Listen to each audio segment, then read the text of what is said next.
Hello. Are we live? Let me just check. Everything's working out well. Okay. Today is Sheffield United versus Tottenham Hotspur. It's a big game, big game. I've been in good form in recent times, I'll say that much. We've been very, very mixed in the Premier League. If I go to look at our form in the past, at least our past 5 games, I assume that there are more draws than anything because we've had a bit of a pattern start to form. The take the lead in the first half, and then slowly kind of just get closer and closer and closer towards our box, and then concede a late goal. It's happened 3 times in recent memory: Crystal Palace, Fulham, and then the third time was against Wolves.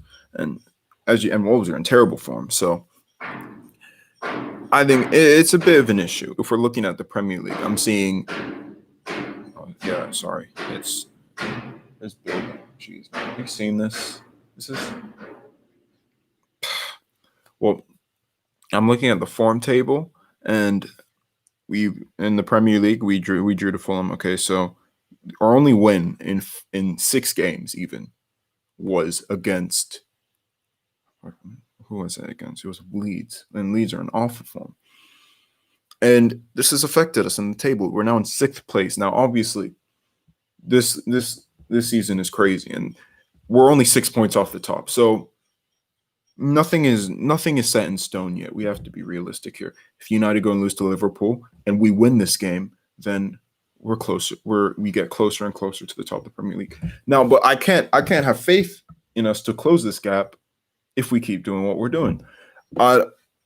Maybe Mourinho thinks that it's something that he just has to get across to the players, and if they do the same thing again and again, eventually it'll click. He seems to be a bit stubborn, and this seems to be the way he's going to go.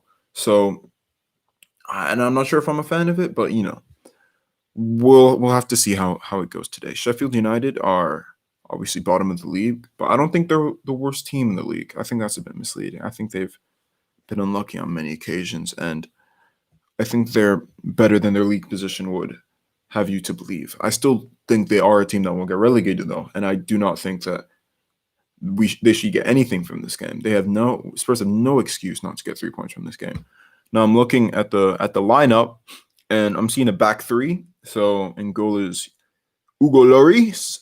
There's Joe Rodon.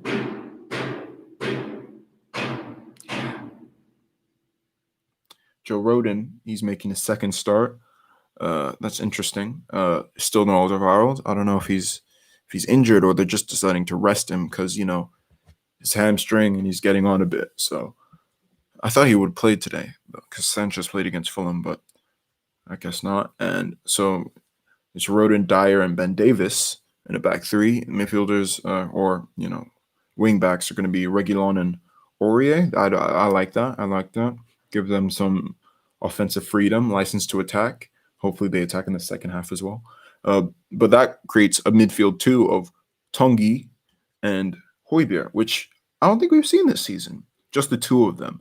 Because usually it's Højbjerg alongside either Winks or Sissoko in a pivot, and then Ndombele goes in the 10. But since we're playing 3, and Ndombele is actually playing in central midfield, so I think it'd be really, really interesting to see how that works out. Might be something for the future. So if this works out, we might be able to not have to play Winks or Sissoko in certain games and then play Lo Celso in the 10, or maybe even Dele, but Dele seems to be a whole other issue, which I'll get to that. But up front is 3. Son, Kane, Bergwijn. That's the 3 you'd probably assume you should go with. That's the 3. And hopefully, since we're in a back 3, that means Son stays more advanced and he doesn't have to do as much defensive work as he would have had to in a 4-back. But I guess we'll see. Let's look at the bench. So Lamela, Sissoko, Jedson, Joe Hart. Jedson. Can you believe Jedson got in the squad ahead of Dele? Bale, Moore, Vinicius, Alderweireld, and Davinson. So I'm not saying Winks. I'm not saying Winks in the squad, and I'm not saying Dele. But I think Winks is being rested because he played a lot recently, so it makes sense. But no Dele in the squad is it's worrying. It bothers me because I don't know. I think Mourinho hasn't taken kindly to that Insta post that Dele posted. If you look at his press conferences, I don't think he rates Dele at all right now. I think he has I think he doesn't think that Dele wants to improve. I don't think he wants to bend to Mourinho's will. I think he thinks that Dele just won't listen to him or something like that because he clearly has no faith in him. And the fact that Jetson is getting in the squad ahead of Dele just means it's pretty much over. If we're being realistic, he doesn't rate him. He doesn't want to play him. Now I've always held out a little bit of hope that it'll be like an Ndombele or kind of situation, and then he'll have a comeback. But if we're being realistic, I can't say my every day my confidence reduces bit by bit. So it's a bit of a worry. But if you're just coming, it's gonna be a watch along for the Spurs Sheffield United game. We're just doing a bit of talking, getting ready for the game. Because the game's in about 8 minutes, and I think I think I don't think we should sell Dele because I still think he might have a little bit about him, and maybe just Mourinho isn't the right manager for him. But Mourinho isn't going to be manager forever, so I think we should keep him around for potentially maybe the next manager to come in, or maybe even Mourinho will be able to get a tune out of him eventually. But if we're being honest, as I said last time I was on live, Dele's kind of regressed for the past few years. He had a meteoric rise, and then he's just been going down and down and down. But against Mourinho, he was man of the match, and he hasn't gotten a look in since then. And yeah, Mourinho, they were semi-pro, but I don't think he could have done much worse than Sissoko outright, or even I don't know. I just feel like his creativity we could use. We could use that. We could use it. But yeah, let me look at the Sheffield United team. What are we going up against? They are so Ramsdale in goal, Basham, Egan, and Peru, Jaden Bogle, Lundstrom, Norwood, Flick, and the Stevens, and then up front are Burke and McGoldrick. Now, Burke does not know how to finish. He can't score goals. So, famous last words. I know. But I do not expect him to have any finishing ability. But he is decent, like when it comes to link-up play. McGoldrick is even better when it comes to link-up play. And he seems to always perform against big teams. Did you know that all of his Premier League goals have come up against big six teams? All of them. How crazy is that? So he does like these kinds of games. So I hope that we can do well to deal with it. I wonder if we're going with a back three because of Sheffield United's back three. But I think that even though a back three might seem deceptively defensive, I think if used correctly, it could actually make it more attacking than us with a back four. So I'm excited. I can't say I have much hopes for anything because the last month and a half has shown me that I can't really expect much from this team, especially in the Premier League. And so I'm just gonna look. I'm just gonna watch what's happening. I'm just gonna watch, and I'm gonna hope that we perform well.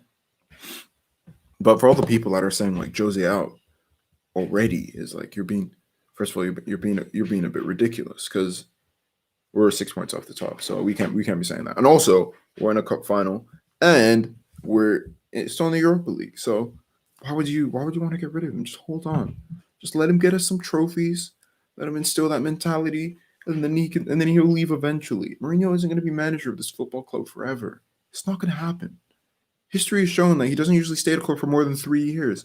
So I guarantee you he won't be here forever. So let's just deal with it while he's here. Let's hopefully get the success that comes with him. And when he leaves, or when his time comes, we'll send him off. That's all. So let's just be patient. Remember, it's his second season, but it's not his second season. So patience is a must. We need to What is it? Trust the process. Yeah. So that's what's gonna happen. Okay. Teams are walking out as we speak, I believe. Let me go and check on that.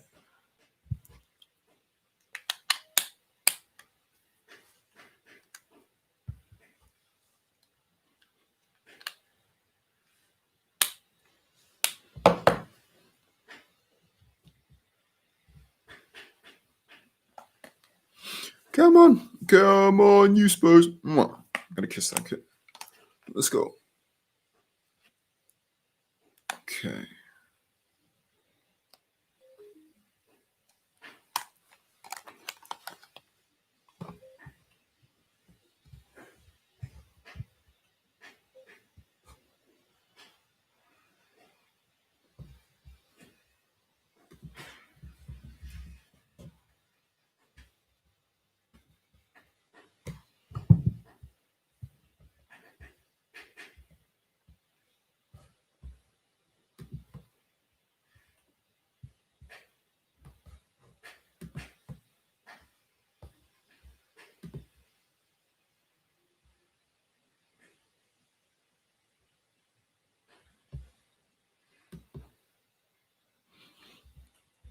Okay.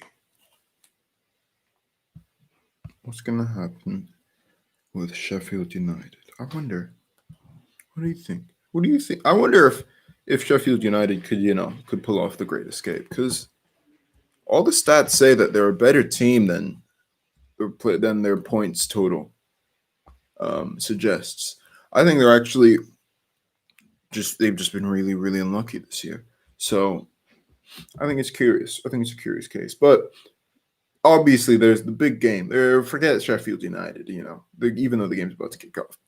I just want to have a little think about the big game today. It's Manchester United, Liverpool, and what does it mean for Spurs? Well, ideally, for me personally, I think the best result would be, um, I think a draw. I think a draw, because you don't want Liverpool to pull away too far, and also Manchester United.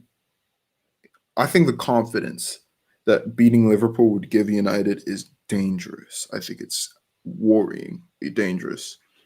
So if Man United were to win against Liverpool, they would like I think they would genuinely be like, okay, we can win this now. And I think it might actually help in their mentality.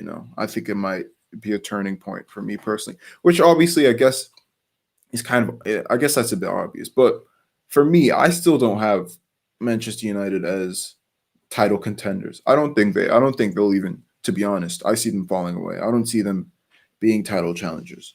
But I think that if they actually manage to beat Liverpool, I think you have no choice but to say, okay, these guys are in the race and they might be there till the very end.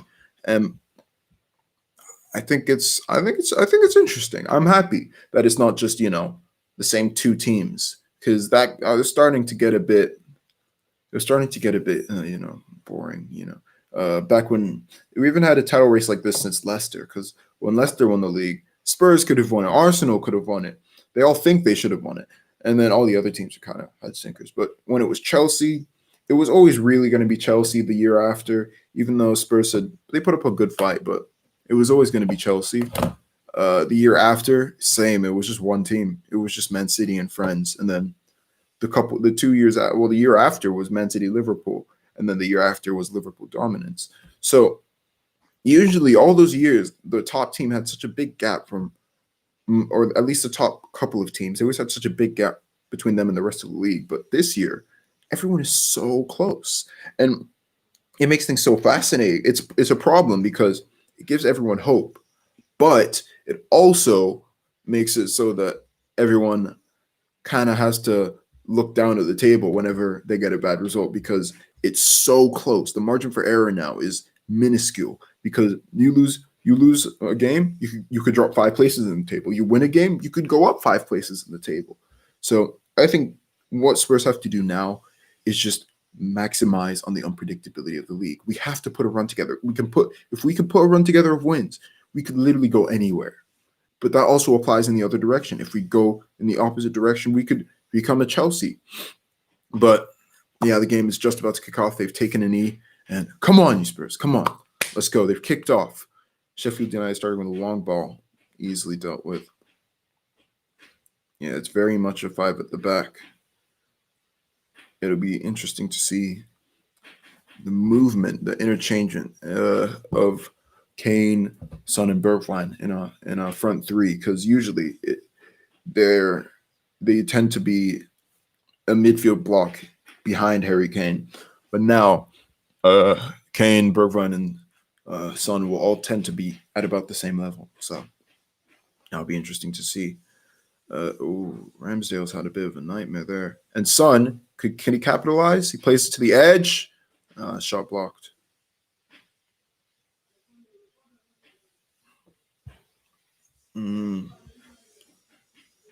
Count is 52, 53, 54, 55.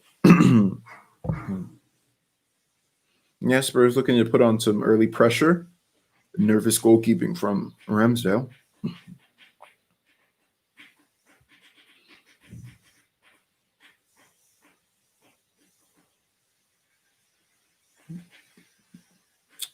Yeah, Spurs are keeping the possession, which I guess should be expected against a team so low on the table. But you never know, you never know what Mourinho's gonna want from his players. So it's good to see that we at least look to be on the front foot from the beginning.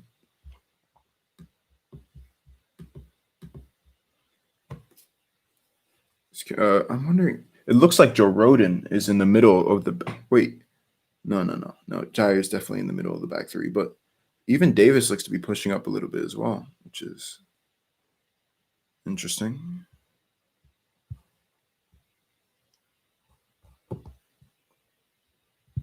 It's just kind of the ball's kind of just going in the air. There's not really much rhythm as of yet.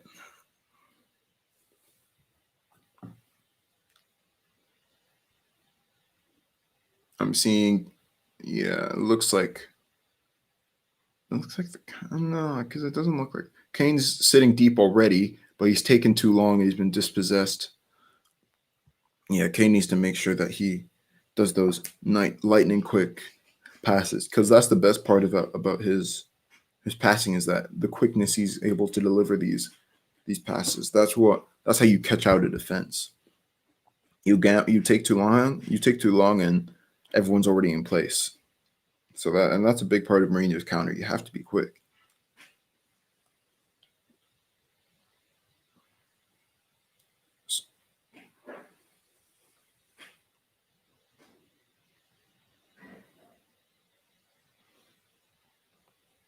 Ndombele hasn't really been able to get a touch of the ball as of yet.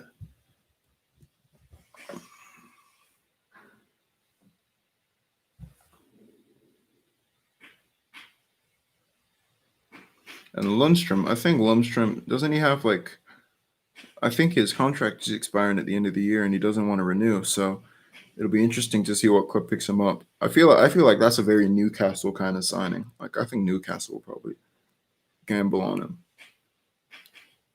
Because he looks to be a decent enough player. Kane's almost find his way through. Pass it to Bergwijn. He's taking the strike, and it looks like it's going to go for a corner. Good save from Ramsdale. I thought it went over, but it looks like the keeper saved it. See, that's the thing. Kane picked up the ball and he started running and passing it forward. That's the thing. You force moves to happen. That's what I want from my attacking players. Yeah, it's a good save from Ramsdale.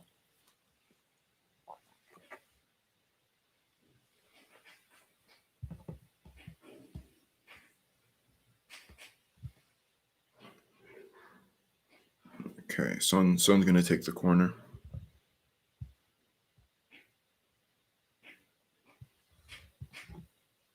Oh, and it's in. Oh, Serge Aurier with a finish. What a goal. Scores a header. Serge Aurier, one of the shortest men on the pitch, has managed to score a header from a Son cross. Son's his corners are so good. Why can you believe the whole time? Most of the time Eriksen was here, he was on corners when we could have just had Son taking corners this whole time. Ramsdale's had a bit of a nightmare there. When you go out of your goal, you have to claim. He just stood out and he just didn't do anything. And oh, that's terrible defending. His marker doesn't even jump. How are you letting Serge Aurier out jump you? Like when you're that tall, Bogle. That's poor defending from you. That is a defensive disaster from Sheffield United, which is probably part of the reason why they're so low in the table. Now the thing is now what we have to do is try and get the second. We did it against Leeds. We managed to get the second against Leeds, and that made the whole game so much easier. Now, granted, against Fulham, we were kind of unlucky not to get the second, but it doesn't matter because we stopped trying to get the second. Now, the point is we don't stop until we get the second. Obviously, I'd like us to just never stop like a Guardiola, for example, but that's not how Mourinho plays his football, and I respect it. But surely he should understand that we need to get at least two before we can shut up shop. So I'm begging, don't stop attacking until you've got your second. Defense, what do they say? Offense is the best form of defense, which can be true at sometimes, in some cases at least.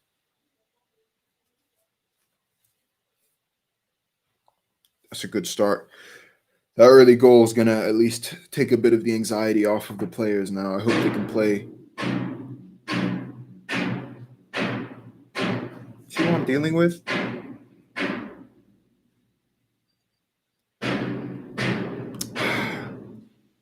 Bergwijn gets the ball on the counter. Already looks to have made such a difference because think about this against Fulham. We had Sissoko playing where Bergwijn is now. Well, not quite where Bergwijn is now, but a bit further back. But you know what I mean. Like we had Bergwijn, we had Sissoko playing on the right, and let me just tell you, I like Sissoko because he's versatile, but that man does not know how to attack. He barely knows how to pass the ball. So putting him out on the right is almost like I feel like it's an admission that we're just gonna defend, and Kane has played Son in, and he's chipped the keeper. Oh, and he's hit the post. Kane Son combo it strikes again, and Son has missed another good chance. Now, for anyone else, you'd say, fair enough. It's a good. Oh, he's a bit offside. He's offside. He's offside. So it wouldn't have counted. But for Son, you would have expected him to put it away, the form he's been in. But against Fulham, he had a bit of a stinker. He was missing a lot of chances, and hopefully he doesn't follow in that same vein today. It's just one chance. It happens. Come on, Son. Keep your head up. Already gotten an assist at a goal. Need that for my FPL.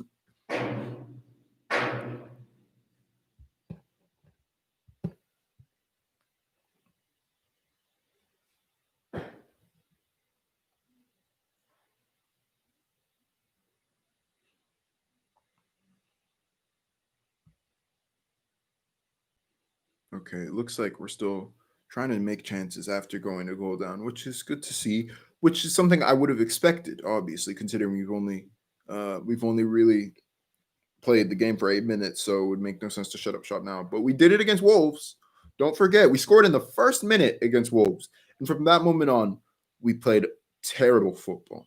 So this at least is a bit of an improvement, and obviously Wolves are a better side than Sheffield, but not by much. Obviously, you've seen them in the table, and they've played an incisive through ball, well claimed by Hugo Lloris.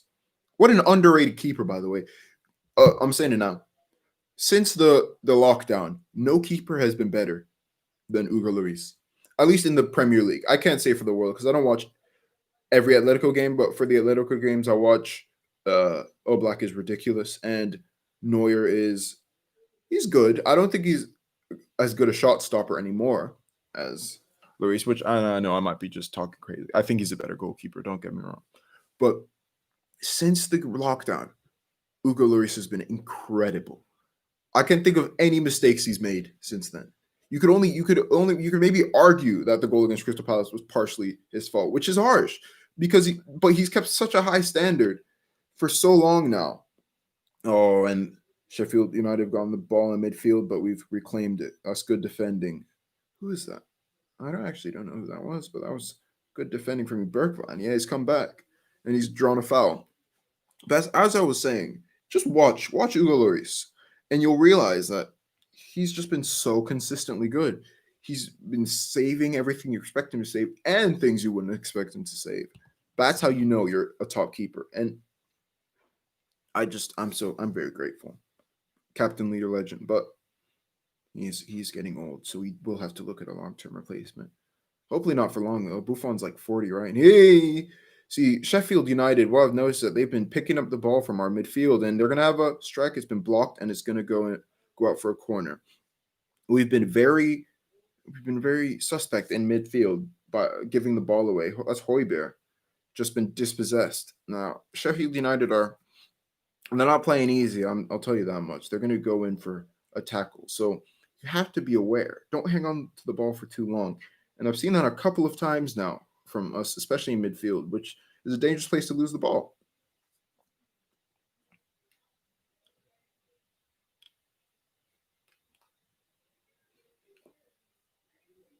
Oh, Sheffield United with the header off the line from Davis, and I think it's cleared by Reguilon.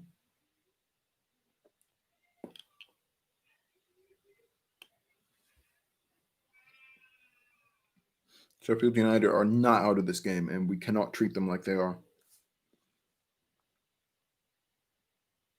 And I think either that's offside or a foul, but we get the ball back and we could regroup now.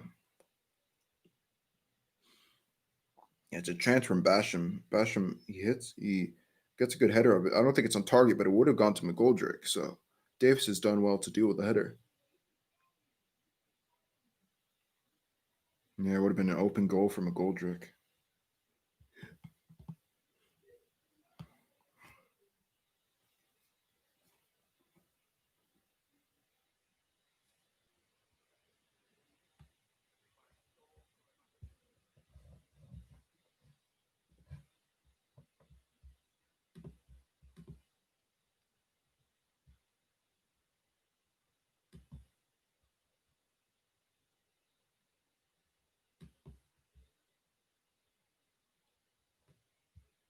Oh, Son's on the left. He's gone over to his left side. He's played the cross. Oh, Kane was free. Good defending. Good defending from Ampadu. Time is 12:31, 32, 33, 34, 35. Just to, keep just to, if you want to sync your time. Son looks to be he's in good form. We could get a few here if we're on it. Hopefully. I hope so at least. Another corner for Son.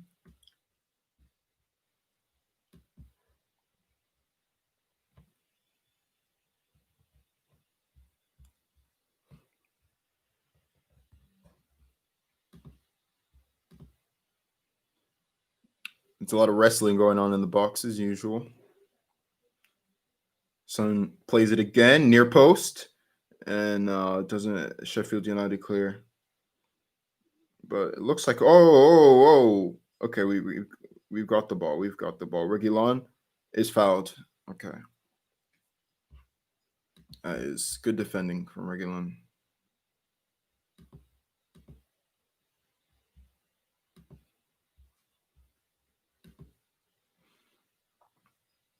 You just need to keep the ball and just relax. Take control of the game. Be aware of your surroundings, because I don't. Yeah, Sheffield are starting to go at us a little bit. They're pressing very hard, pressing high up the pitch. Now, this is good though, because they continue to press high up the pitch. We can counter, which is obviously Mourinho's game.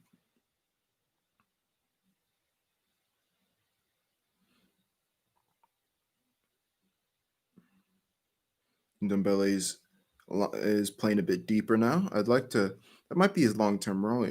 I think he obviously he can do a job in attacking midfield. We've seen it on numerous occasions, but I really like him as like a ball progressing midfielder. That's a shocking pass from Højbjerg. Wow,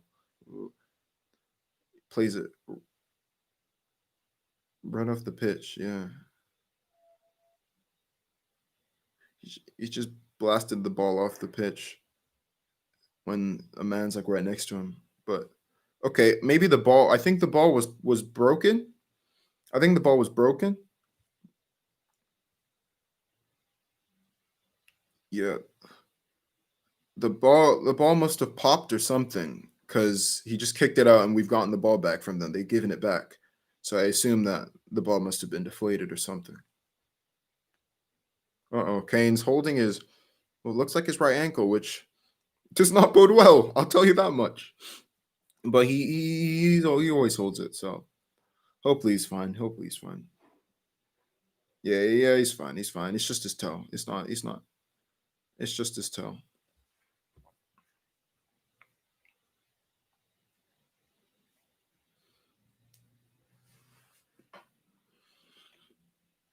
You got a set piece. Hopefully we can score them just as well as we let people score against us from them. If that is English, you know what I mean.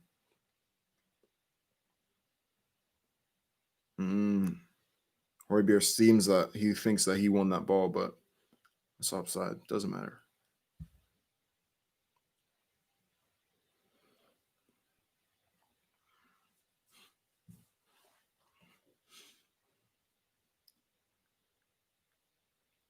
Yeah, I'll take this. I'll take this. We haven't really done that much, but definitely dealt with Sheffield United. They haven't really looked like scoring at any point. So hopefully we try and we get that second, and we can just go home happy because this is a must win. If we think we have a chance of winning the title, then this is a must win game. There is nothing about it. And the Bellies hit the ball up. Oh, okay. McGoldrick looked like he needed treatment, but I guess not. Okay.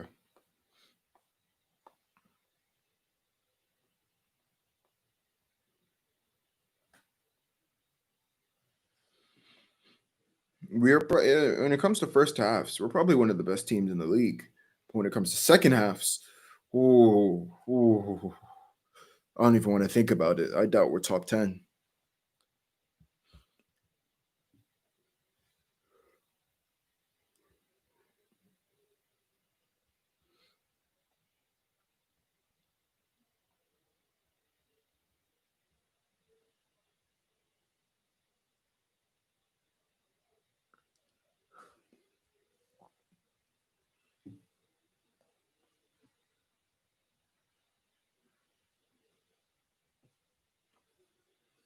Højbjerg plays the ball out wide.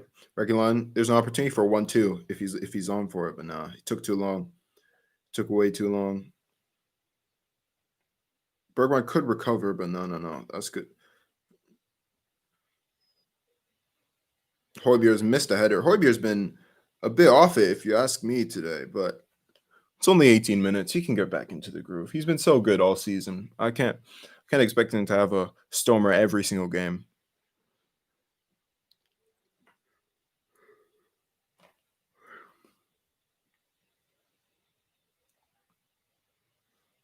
Rodon looks very composed on the ball, which is good to see. I wonder if Spurs see him as like the long-term successor to Alderweireld. I'm not sure if he's, good enough, but who knows? He definitely looks like he has the potential to be a Spurs center back for the coming, for the next like 10 years. I don't know. Obviously, it's very early to say that because he could have an absolute howler and completely destroyed reputation, which is unfortunately how this level can work. Sometimes you can have one game that just ruins you when you're so young. But Ndombele's played a wonderful pass to Aurier, right in between the lines, and he finds Kane, who played a cross in, but Sheffield have been able to deal with it. But Højbjerg gets it, plays it back to Ndombele. Ndombele with another incisive pass finds Son. Son tried to find Bergwijn, but he couldn't. And Joe Rodon gets the ball back in our half to recycle possession. That's it. You make chances, and when the chance doesn't fall, you recycle, you play it back, and you start the move again. Don't just give them the ball. Keep it. They don't need the ball. Let them run. Now let's make the chances. Rodon has played it to nobody. Sheffield have caught it. Well, that wasn't a great play, but hopefully we can. Holchuk looks offside, or maybe that's a great run. Oh, good defending from Roden. Good defending from Roden. Yeah, okay, he was offside. I thought he was because the defenders looked like they were pretty confident that he was offside.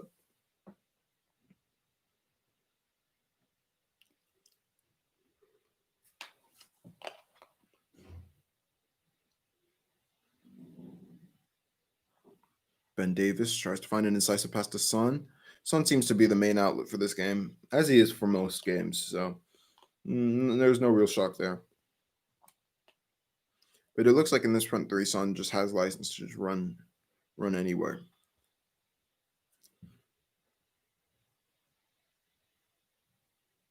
Oh, that's a poor touch, but he's kept it in. I don't think he has.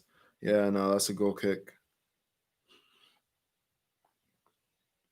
I think Mourinho will be fairly satisfied with the first 21 minutes that we played so far. We've had the better chances. You could argue Son should have scored, but he was probably offside anyways. So we move.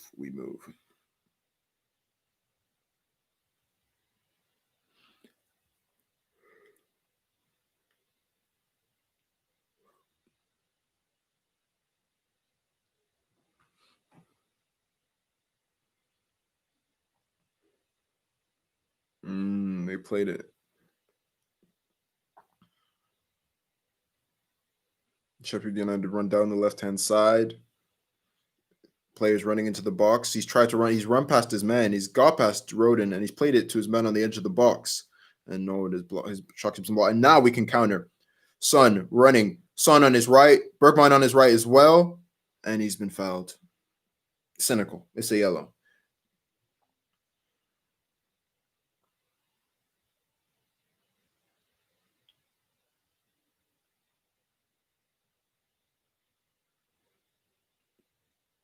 Yeah, it's cynical, but it's a tackle you kind of have to make.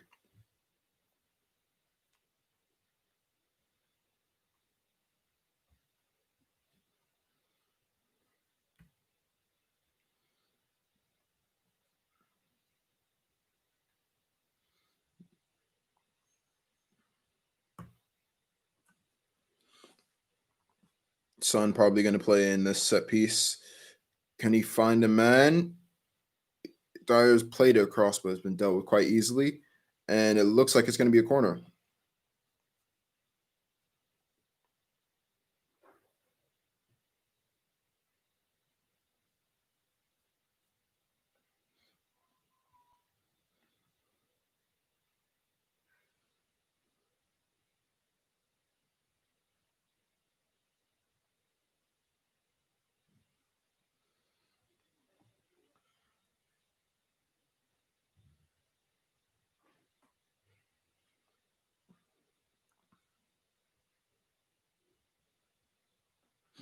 Son with another corner.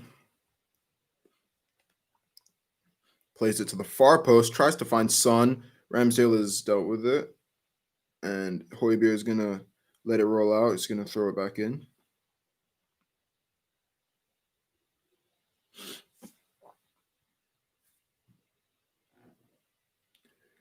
So I want.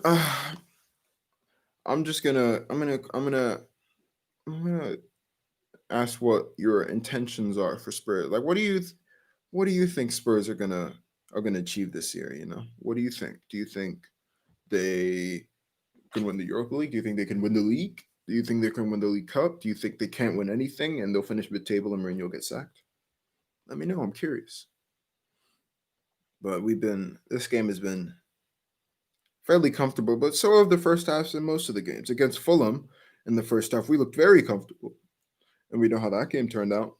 So I think it's absolutely necessary to get a second.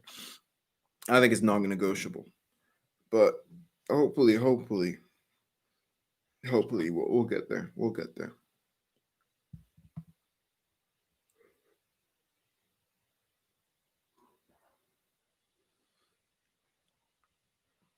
We're not really playing any long balls, which seems a bit unnatural for Spurs. We usually like to play long balls out, but since Alderweireld isn't playing, it makes sense to an extent. Dart used to always play long balls, but now he seems to be more afraid to. I think he's been encouraged not to because about half of his long balls do end up being wayward. So it's not a surprise. And Davis has been said to foul um, Basham on the edge of Sheffield's box, and it looks like Davis and Reguilon are almost like taking turns on making attacking runs, which is interesting.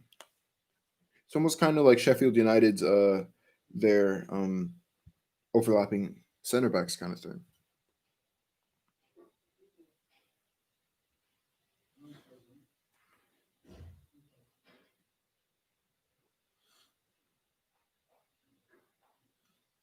Ramsdale plays long. Yeah, Sheffield United haven't really been winning as many headers as I would have expected them to.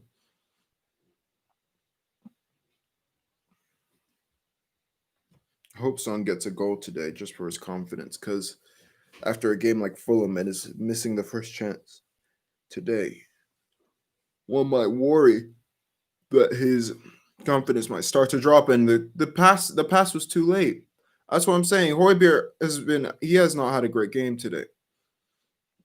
But I think our biggest issue is that we wait a bit too long before we overthink it, and by the time the players have come to make the pass, the chance is gone. And it happened so much today. I've seen it so many times now. Son was in free space and Højbjerg just doesn't want to play the pass in between the lines. The only player that seems to want to do that is Ndombele. And obviously Kane sometimes, but even he takes too long. That is today, not in general, but today it's been a bit slow.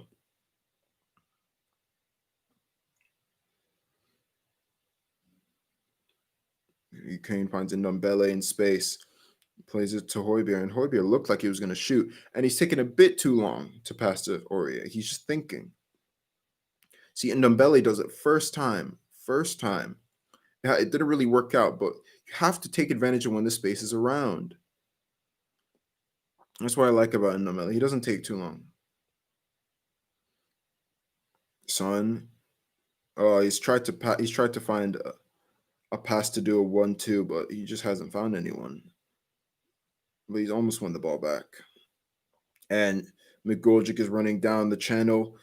That's good defending from Rodon. Very good defending from Rodon. Because Dyer he just didn't know how to deal with him apparently. Højbjerg can collect out of midfield. He's played in between the lines.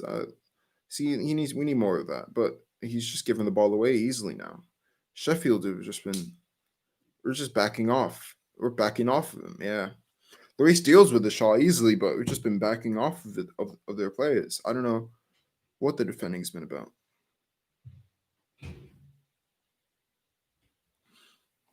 You didn't really have a chance from that distance, but I don't know why Dyer just didn't go for it. But maybe it's because he didn't want to overcommit. So it could be it's understandable.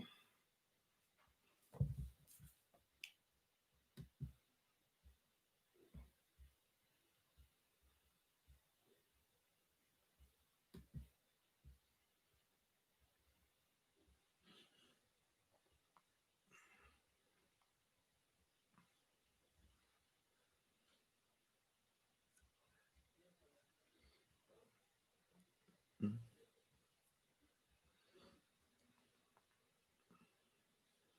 Sheffield have gotten the ball again. Look to be somewhat growing in confidence, Sheffield United, but again, Spurs seem relatively comfortable, but you're always comfortable until you concede.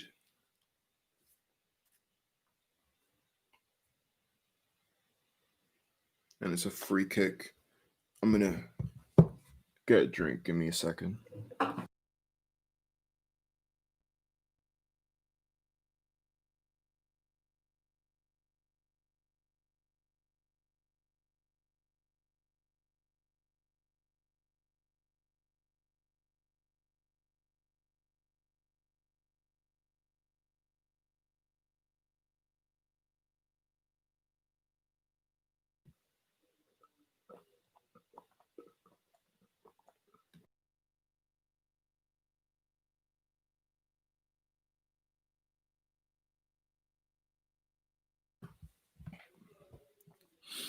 This game has been a bit slow paced. Not much has gone on in a bit, at least. Now the ball in behind has been played to Son. Sheffield have done relatively well to deal with Son so far. I'm impressed, but it looks like they've just been told that there just has to be one guy on Son at all times. Oh, and Dembele has tried to play the pass, and it was such a good pass, but no one was on his wavelength because he played it into a space where there was just so much space, and none of the players read it. None of them. What a pass!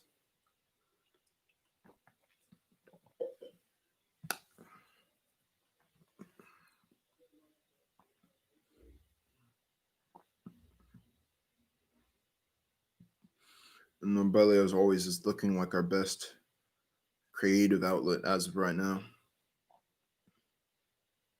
Oh, Aurier's done a little 1-2 with Bergwijn, open up the space. He's played Kane, and it was a bit too hard. It was a bit. He hit it very hard, and it was right next to him. So the touch wasn't great. It left a little bit to be desired.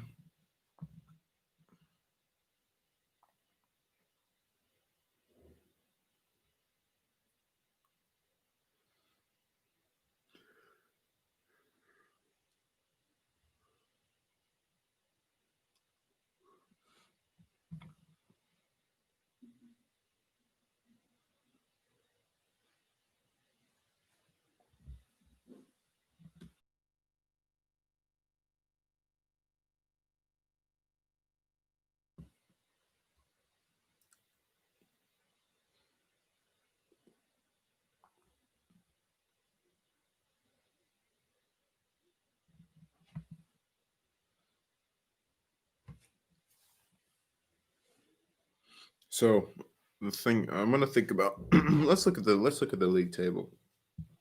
Let's look at the league table, or let's look at Spurs' future fixtures. Let's look at the fixtures ahead. Our next game is against Liverpool. Whoa, is it? It is. Wow. Next game is against Liverpool, which is going to be very, very interesting. I'm actually like weirdly confident for some reason. Like I think we could beat Liverpool, but obviously you might think that it's a bit like cocky, but I don't.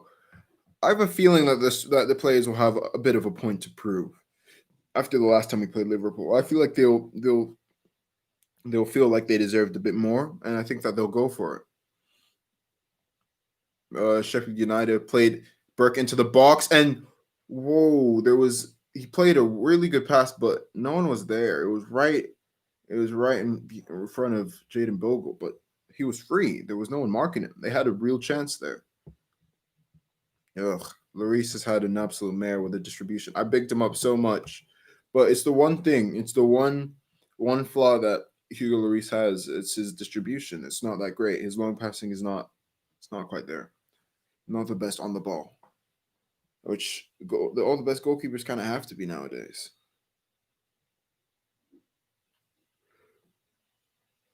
But after Liverpool, we have Brighton away, which will be a big game. We'll have Chelsea, which is going to be a really interesting game, and then West Brom, and then Man City away. So we had a run of relatively easy games, and we wasted them essentially. We wasted them by just drawing and drawing and drawing, and now we have some big games coming up, and I think we're gonna have to make up some of them points. You could look at them in two ways. You could look at them in a negative way and be like, "Oh my gosh, all these big teams, we're just gonna lose. We're gonna lose. We're gonna lose." And Sheffield United have a shot saved. Sheffield United look to be gaining confidence here, but Spurs go on the counter. Reguilon can find Kane. Kane can play one more pass, and he's just not done it. No, it's just they've lost the ball, and Sheffield United look to be growing in confidence. But as I was saying, the games ahead could be seen as either a good thing or a bad thing. No, I choose to look at it more positively because these are we're playing two teams that are ahead of us on the table, Liverpool and Manchester City, as well as a rival in Chelsea. If we win these games, we can not only pull away from Chelsea, but pull closer and get closer to the top of the Premier League. So I think this is going to be very, very big 5 games coming up for the club. And I think these 5 are probably going to determine, well, obviously, you can never really determine it, but I mean, they'll set a pretty good bearing of where we're going to finish in the league and how we're going to do. A Sheffield goal. They take a strike on the edge, easily dealt with by Lloris. Sheffield are creating more chances. Sheffield are they're starting to attack a bit more, which is a bit of a trend, as I've been saying, a trend that has been very prevalent in recent times.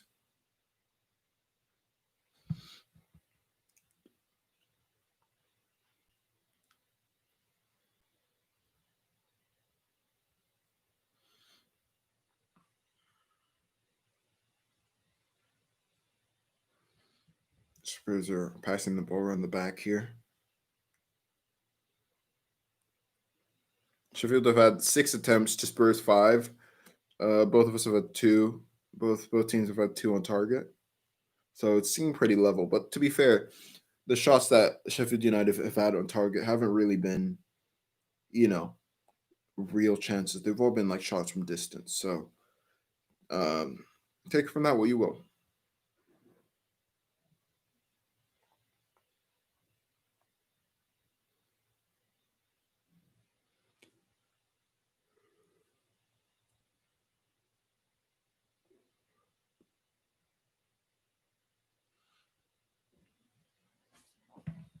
Oh, Regulon, he's done very well. Played it to Son. Son can cut inside, but he chooses to use his left. Ooh, and it was a good pass. Oh, wow. The ball looped in the air, and Ramsdale had to get up and claw the ball away out of Kane's path. That's the thing about Son. He's two-footed. He's two-footed. You think he's going to cut into his right, and he's played the early cross with his left. And it's a good ball. Bergwijn probably could have done better, but it's a bit difficult. It can be difficult. That's why you have to gamble sometimes.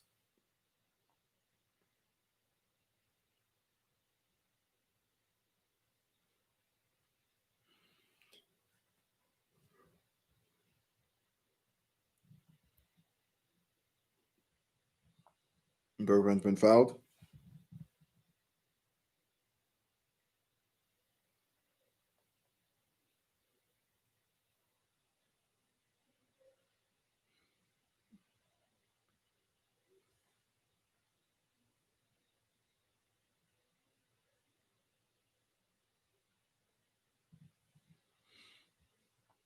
Yeah, you could. Yeah, Kane's probably fouled. Ramsdale there, considering how the rules are always very geared to protect the goalkeeper.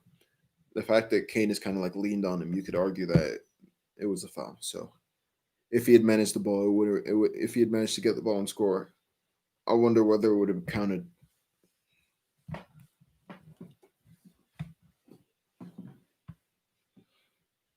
Yeah, Joe Roden has been fouled by Burke. It was a bit harsh. The 2 number 14s colliding, and Burke has just kind of just pushed at him. He doesn't really look like he was trying to get the ball even. Could argue it was a yellow, but shoulder to shoulder. It happens. Roden plays Bergwijn in. Bergwijn keeps the ball and he finds the pass. That's something that Bergwijn has that not many other of our right wingers have, except for maybe Bale. When they can get the ball under pressure and they can find a pass. It's just that Bale, you expect so much from Bale. So, Højbjerg's played, and it's gone to the goalkeeper. He's played an ambitious pass from around 40 yards out to try and find Son on the left side of the box, and he hasn't managed it. But Højbjerg's intercepted it, and he finds Kane. Kane could find Son, but he goes for goal himself, and he scored. What a goal! Harry Kane makes it 2. Kane on the edge. Kane on the edge finds the bottom corner. What a finish from Harry Kane. He's wrapped it around Ramsdale, and it's Sheffield United 0, Tottenham Hotspur 2. Let me edit that title. Oh yes. Oh yes. Oh yes. Højbjerg's gotten the ball. He's found Son. Son passes it back to Højbjerg. Højbjerg plays the forward pass to Kane. Kane disguises the pass to Son. They don't close down, and he finds the bottom corner. That is wonderful because they think he's going to try and play Son. So the center back's caught in two minds. Egan doesn't know, and it's too late. By the time he figures out Kane's going to go for it himself, he's wasted that 1 second to close him down, and Kane finds the bottom corner. That is elite. That is top level. That is wonderful from Harry Kane. Hey, he's level on goals with Son now. You know he wants that top scorer. You know he wants that golden boot. He wants to be top assister and top goal scorer. And who knows, he might do it. I back Kane this year for the golden boot, by the way. I feel like I should say this. I back Kane every year for the golden boot. But this year I back Kane for the golden boot. I think he can definitely do it. He's scored it. Wow. That makes it 12 goals, 11 assists for Kane in the Premier League this season. Just so ridiculous. Now we have the 2 goals. That's what we wanted. And I don't see Sheffield scoring 2 now. I don't. I'm gonna say with chest. I'm being honest. I don't see them scoring 2. So I don't think it's too early to say that we have this game now, but it just matters. Well, to be fair, that's the thing about football. You only need one. You only need one when it's 2-0. When it's 2-0, they score 1 goal, they're going to score a second. It's just going to happen. So now Spurs need to make sure that they can stay compact. That is, if they don't want to attack anymore. And I'm already seeing them kind of drop into their 5 at the back with the 3 in front, which can be a bit dangerous. But I said I wanted 2. I'm not going to suddenly change. We have 2. I'm happy. But I won't complain if we get 3. I'm just saying. I don't know, but I'm just saying.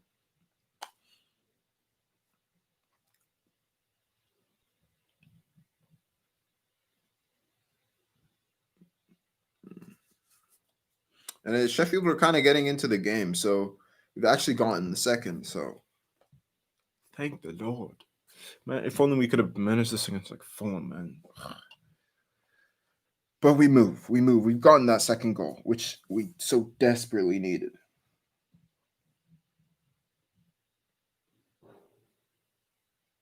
Oh, Dyer's down. Oh, or he was played out for the corner. Or is that not? That's not Dyer. That's Roden. Roden is down. Sheffield came close there. The overlapping Basham, he's played in a cross, and that's a wonderful block from Joe Roden. He's actually he's actually hurt himself in the process of making that block.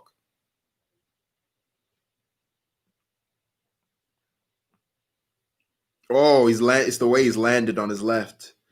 It's the way he's landed. That could be bad. Hopefully not. He's fine. Okay, he's up.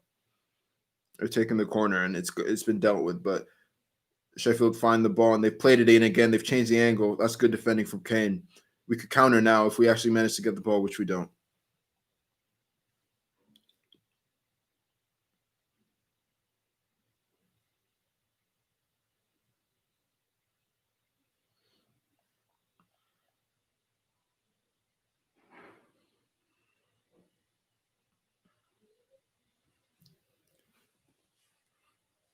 Yeah, Roden looks fine now. That's good to see. My FPL could really use a Sun masterclass here. I made it to I think the 3rd round of the cup, and the guy I've had a bit of a mare, for being honest. Let me show you my team. I've had a bit of a nightmare. Most of my players, if that can focus, it can't show. Oh, it doesn't. It can't see. You can't see it. But most of my players have only played 1 game. I'll say that much. Most of my players only, and it's a double game week, which is not the smartest play for myself. But yeah, most of my players only play once, and it's a double game week. And the guy I'm playing against has basically two fixtures for every single player. So I'm gonna need to pray that Son decides to score like a second half hat trick. But as we reach the end of the first half, we see 2-0 Spurs. I'm definitely satisfied with that. I don't think we could have expected much more. But it could have been worse, and that's why I'm happy. I'm happy. This is what I asked for. I asked for the half to just not end, 1-0 as always. And we finally have two. So I think we're good now.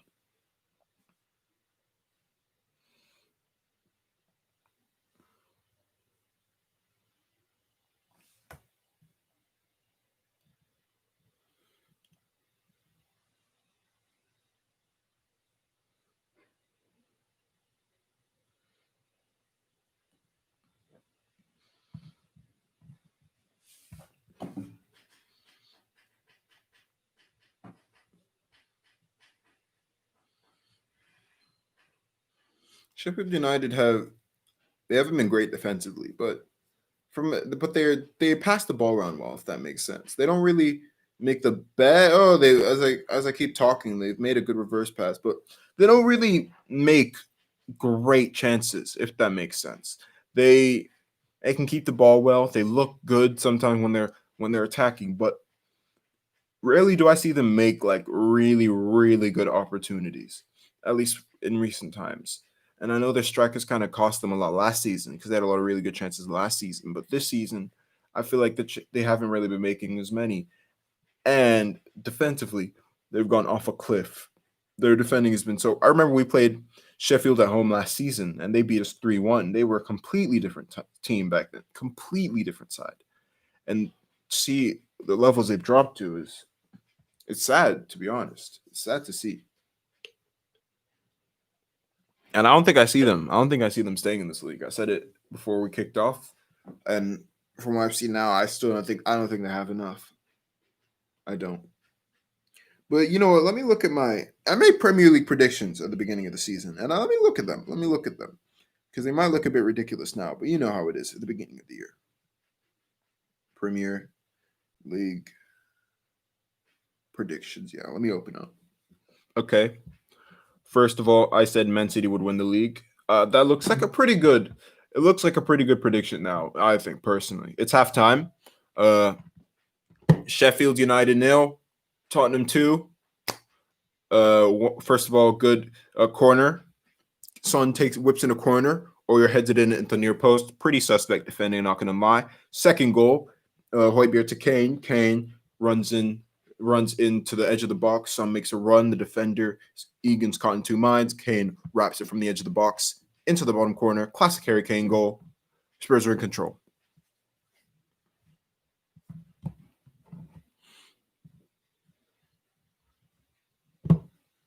Let's get more water. I'll be back. And when I come back, I'm going to talk about my Premier League predictions and how accurate or terrible they may seem now.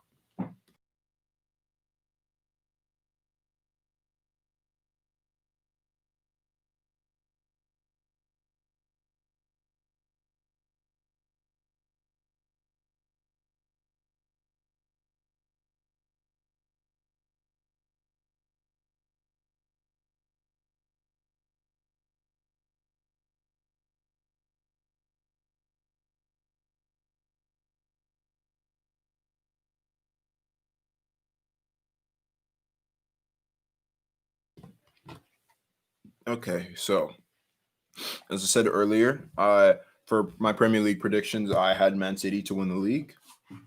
I still think that. My opinion has not changed.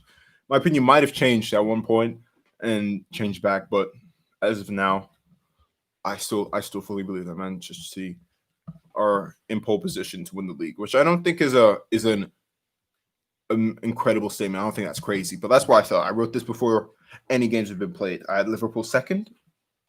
I do think Liverpool will at least be second, maybe third. Who knows? But I believe that they will finish in the top two this year.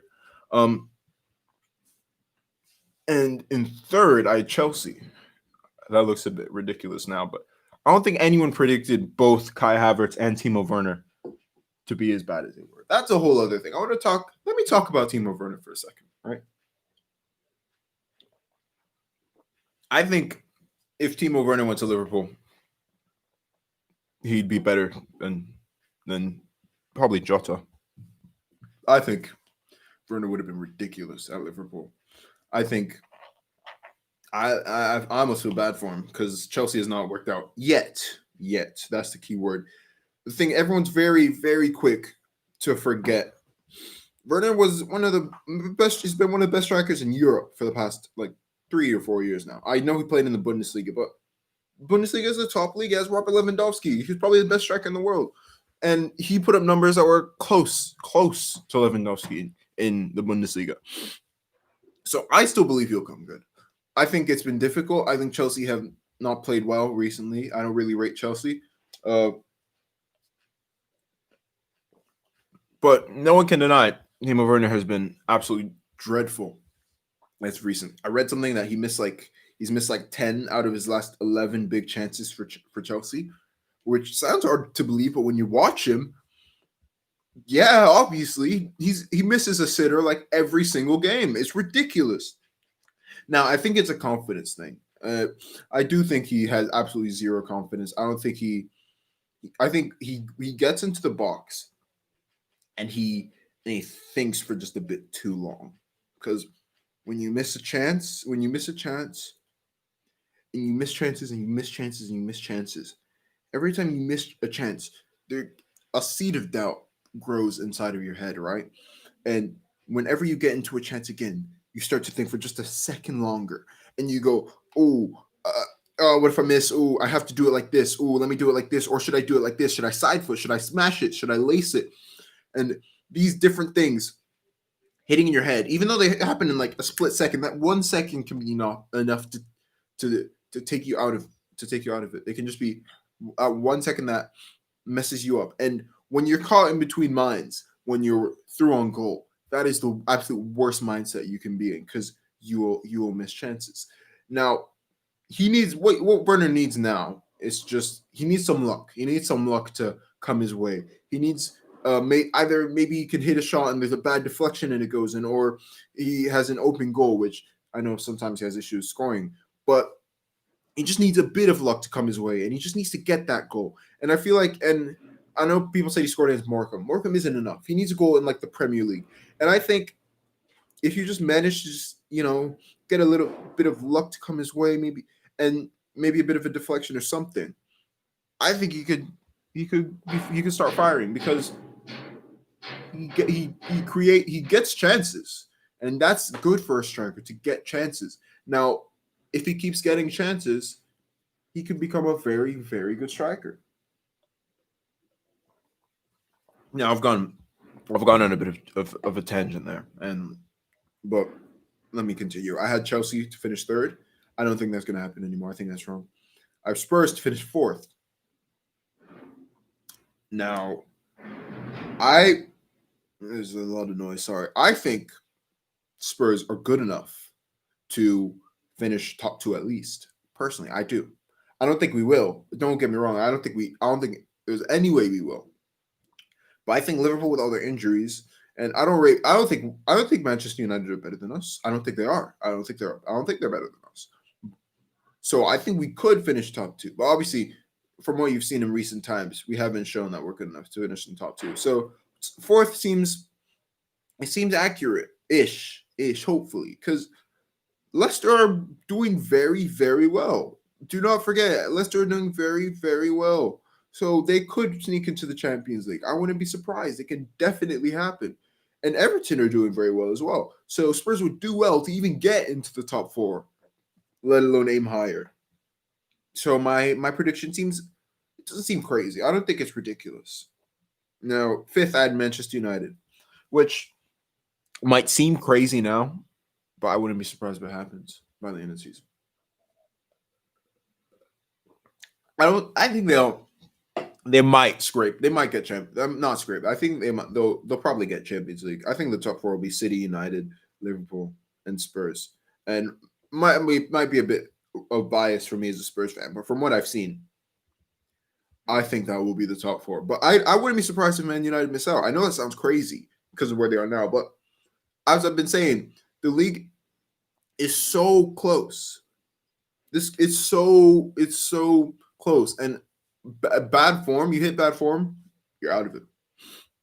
Now, as I keep saying, this Man United Liverpool game is the decider for me. If Man United go and beat Liverpool, then I won't have any doubt of them getting Champions League football, because I think not only will the points put them, top of the league. I think the belief it'll give them will propel them to a title charge. So I think my putting Man United fifth is probably looks a bit harsh now, but I think the Man United Liverpool game will have a bit of a bearing on how correct that placement might be.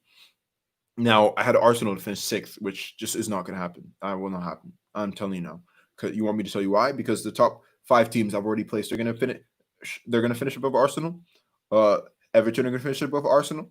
Leicester are going to finish above Arsenal, and Southampton will probably finish against Arsenal. Now, Southampton is a bit of a maybe. Maybe they will. Maybe they don't. Won't. I think they will. So let's say that they all do. Right. Even West Ham will probably finish above Arsenal. But let's say Arsenal catch West Ham. Okay, that I can believe they'll catch. Maybe they'll catch West Ham.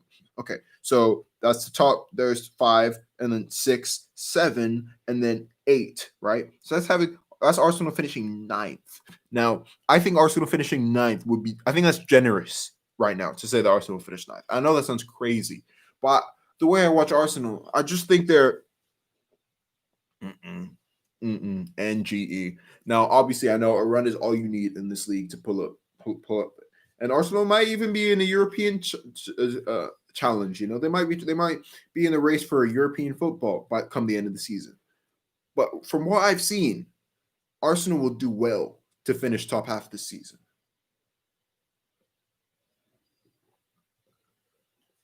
Now they're 11th, and I'm okay. Saying they'll do well to finish top half is probably a bit harsh, but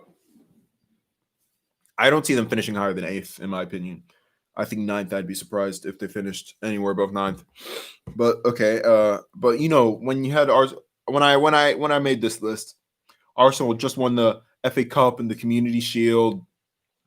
Arteta was at like a maximum for publicity. Everyone thought he was the best thing since sliced bread. He was really hyped up, and they were looking pretty good, and people were were were impressed, me included, which is why I had them to finish sixth, which is actually probably a bit lower than a lot of people had Arsenal. A lot of people had Arsenal finish top four. Can you believe that? I think that's ridiculous, but they did. They did. After Arsenal, I had Leicester to finish seventh. I've seen that. That looks a bit harsh now. Leicester have shown that they have the potential to let off second half of the season. Now Leicester don't have the same gap that they had last year. They don't have the same gap they had over for Champions League football that they had at this time last season. I think they were storming it this time last year. They were doing so well, but in their defense, I think that they'll learn. I think that they'll probably have learned from last year, and I don't think they'll make that happen again. So I don't see the drop off happening again this year. However, I don't. I think top four would be a bit of a stretch for Leicester. I think, like, if you would have to ask me where they'd finish now, I'd say probably fifth. I think they'll finish above Chelsea. I think they will. That might be a bit premature, but I think Chelsea probably finish sixth this year because unless their players have a massive like a remontada and decide to completely change their tune and become more impressive. But I don't think so. I don't think so from what I've seen. After Leicester, I had Wolves to finish eighth. Now, Wolves, if you look at the table, Wolves have had they've not had a good season by their standards. Obviously, for any mid-table team finishing 13th, 14th isn't that bad. But I've been seeing people calling for Nuno's head. Now, if you look at them, they've played 19 games. Halfway through the season, they've got 22 points. That is poor. They've lost Raul Jimenez, which is obviously gonna have a big impact. And I don't think people talk enough about how much Wolves miss Raul Jimenez. Now, if you look at last season, they finished on 59 points. Now, in the season before, they finished on 57 points. Now, with the current form they're on, taking into account the whole first half of the season, 19 games, we were to double that, they'll have 44 points by the end of the season. That's a huge drop off. And now I think that they might, I don't know, Wolves are a difficult one. I don't see them. I think they'll do well to finish top half as well. I don't think they finished top half this year. I think they. I think they've hit a they found it difficult. I'll say that much. They found no Raul Jimenez to be very difficult for them. Now, I think they'll pick it up a bit in the second half of the season. I don't expect them to do as badly as they did first half in the second half. But if they do, Nuno will be under pressure because these Chinese investors, I think they had a 7-year plan to get Wolves to win the league or something like that. And this is going to be a big step backwards in their progression. This is not what they would have wanted to see. So I think keep an eye out for Wolves. Wolves are not doing well. They just lost to West Brom at home. Can you believe that? Poor.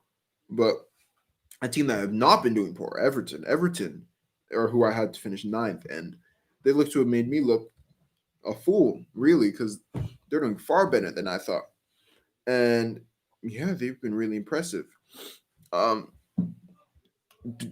Ancelotti has done he's done wonders. I don't think again they're in the top four right now. I'm pretty sure. Well, no, actually they're sixth now, but they have like a game in hand on Spurs, so it doesn't really mean much.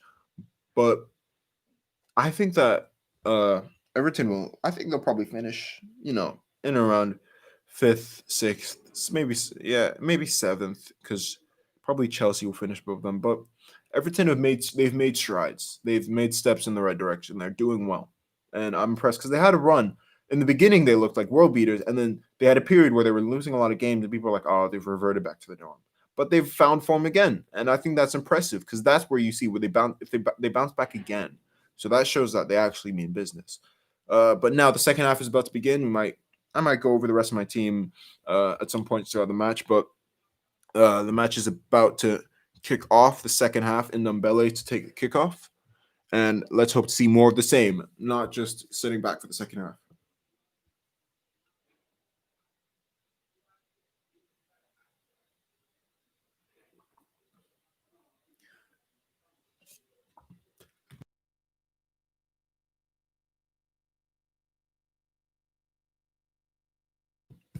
Excuse me.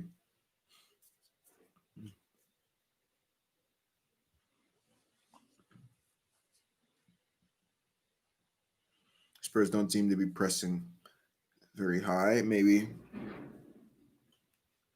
a bit more, compact to the second half.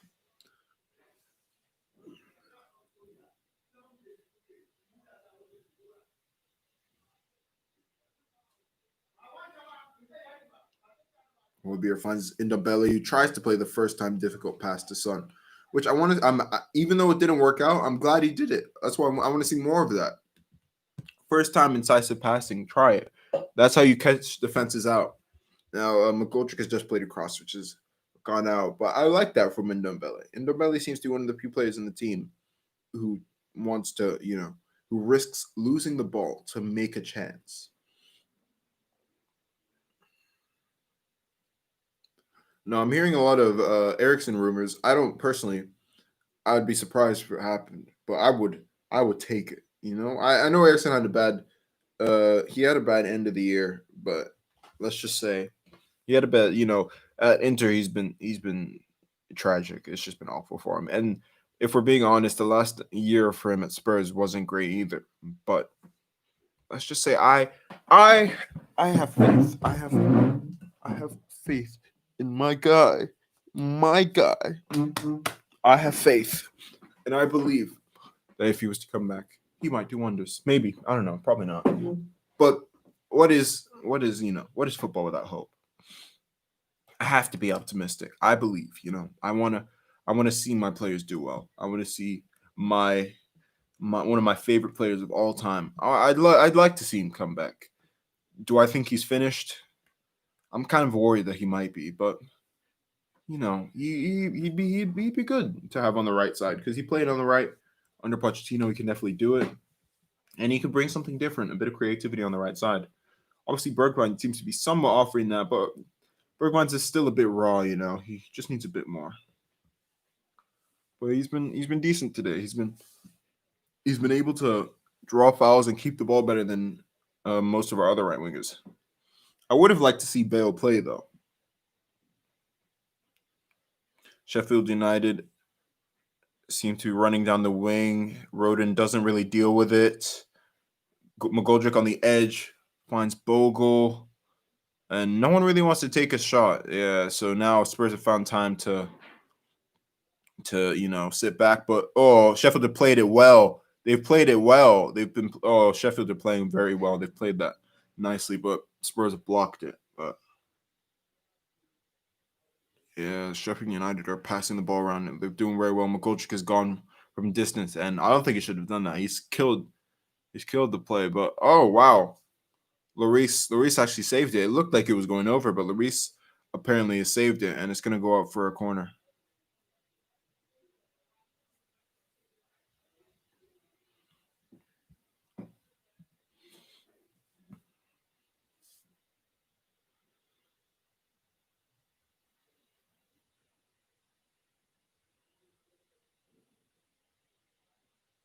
Sheffield United play the ball in. Lloris collects easily. Good keeping. Collecting for corners is a lot more difficult than I think. But he's played the quick pass to Bergwijn. Bergwijn's done well, but Son, and he's ended it. Why is he stopped play? Son was free.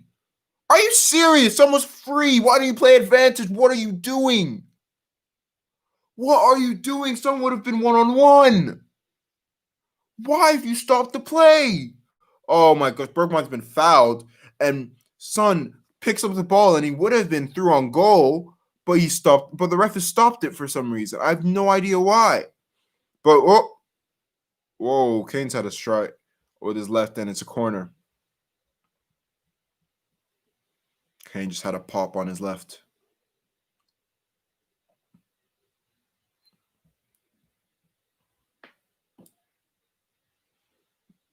Yeah, it's not going in, but the keeper is taking no chances, which I respect. I respect it.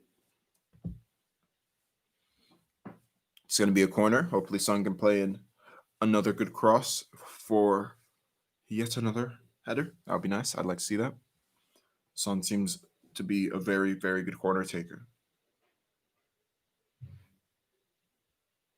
Yes, that's a good ball again. Sheffield did manage to deal with that. It looks like, but they're saying Kane got the last touch, which I disagree with. It's a goal kick.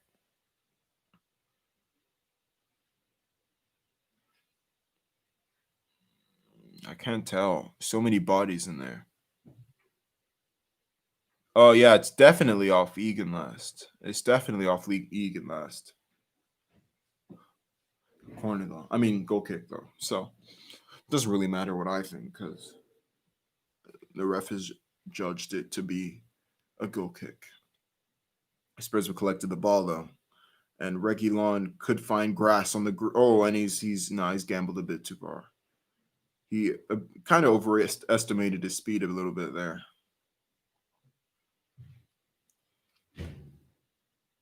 Roden plays it back to the keeper, or he picks it up and plays it to Ben Davis. Whenever Ben Davis plays, I don't think he hasn't had a bad performance in a really long time, which I think is good. It's good to have a player that you can just rely on to put in a good 6.5 out of 10 every single time he plays. I don't think he's as good as Reguilon, but as you can see, he's versatile. He can play on the left side of a three, which I think is valuable, and he's a very good squad player to have. A lot of people really don't like Davis, and they want Sessegnon to come back and take his place. Obviously, I'd love Sessegnon to come back. I love him. I think he's a good player, but I think it's a bit harsh on Davis, to be fair, to just say get him out in the summer. Roden plays the long pass to Son. Son lays it off to Kane. Kane finds the pass out right to Aurier. Aurier, if he plays it quickly, could find Son, which he does. And Son tries to find the keeper, and that has been. It looks like I have no idea what's going on there, but Ramsdale seems to have done enough to get the ball out for a throw-in. It kind of looked like Ramsdale kind of held Son back a little bit, but yeah, it looks like he held him back. But he's kind of held a hand out to block Son. But I mean, You could argue for a pen there, if you ask me. Maybe you could say it's a bit harsh, but I think there's a case.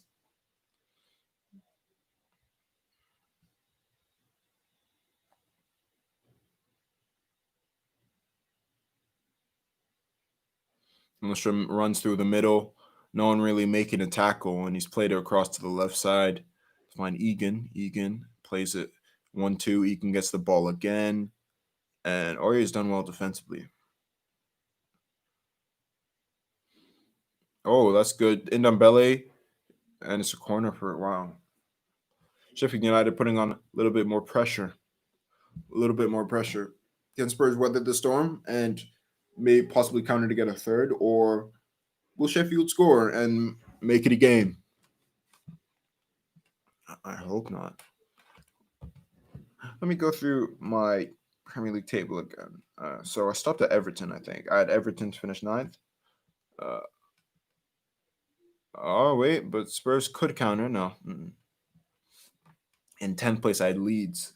I kind of, gave into the Bielsa hype. I really thought Leeds would come and storm the league, which they haven't. I don't think they've done that. I don't think they've been bad. I think they've been inconsistent. I think they've had really good games and they've had really bad games, and I think that inconsistency will not have them finish in the top 10. I think they'll stay in the league, which is probably what you can't be annoyed with that as a Leeds fan. I don't think after being out of the league for 16 years, just establishing some consistency in the league could be good. And Kane now finds himself in space. He could play the ball into Bergwijn. Bergwijn's in the box, and he's been held up. Disappointing. Bergwijn tries to find Son on the edge, failed to do so. But Kane on the edge of the box plays on his left, and he's just over the bar. Just over the bar. And I think probably a goal kick.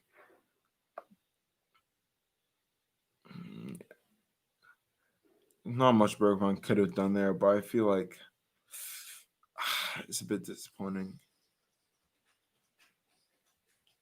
It's a good effort though. Good effort from Kane. Close. He tried to get that top corner, and he was very close.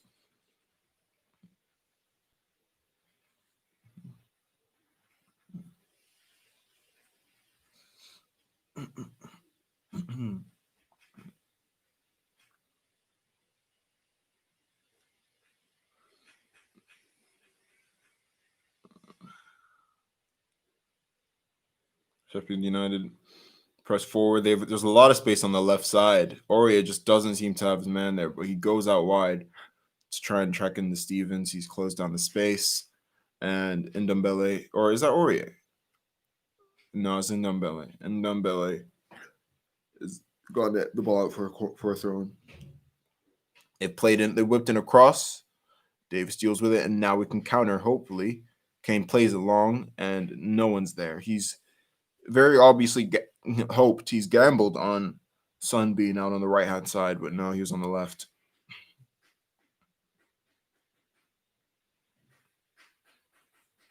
Sheffield United have looked quite good the second half, but as I've been saying, they look good in a lot of games, and they don't win many. So, it's played a curler just wide, but it was one of those, crosses where it could sneak in.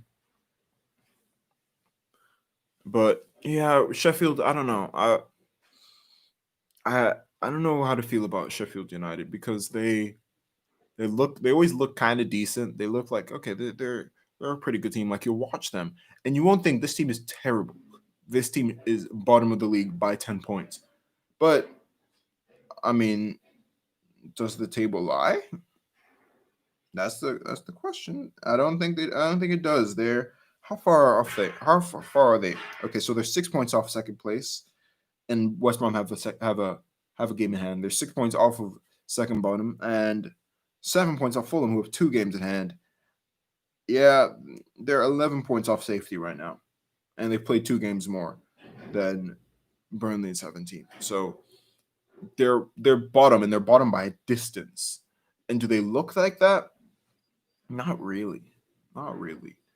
I mean, if you look at Sheffield's games, they lose a lot of games pretty narrowly. So I don't know. I just think It's just defensively. So they're just suspect now, and that wasn't the case last year.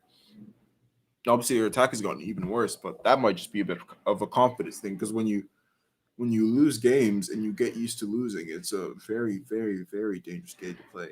Now, Sheffield United just won their last game against their first game, but it was their last game against Newcastle, and obviously Newcastle had a man sent off, which made things a lot easier for them. But you'd assume that the win could give them a little bit of confidence, and it might have, but they haven't been able to handle Spurs today. Oh, they played in a good ball and they've scored. Look at commentators curse. Commentators curse. They've scored, and it's the guy I said at the beginning of the game, David McGoldrick, only scores against top six teams, and he's done it. He's scored. What a cross! It was a deep cross from Enda Stevens, I believe, or was it? No, wait. No, it was John Fleck. John Fleck. Wonderful ball. He's not closed down by Bergwijn, which you argue was something he probably should have done, and McGoldrick has leapt above Ben Davis to win the header and score. It's 2-1. Oh. Wow. Wow. What is this? Get out of here. It is 1-0. Or 2-1, 2-1. Why am I saying 1-0? What game am I talking about? Sheffield have been better in this game. In the second half, they've scored the goal, so it's good that we have two. But now it's only a 1-goal deficit. Now we need to score again. This is the issue I'm talking about. We need to score again. Yeah. What did I say? 2-0 is the most dangerous score in football.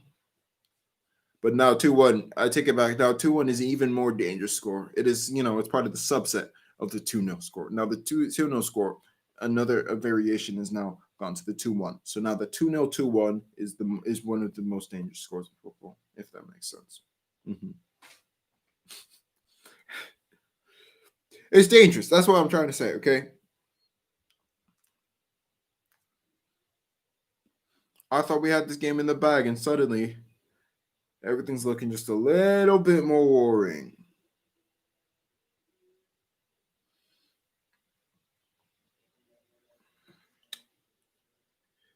That's no clean sheet.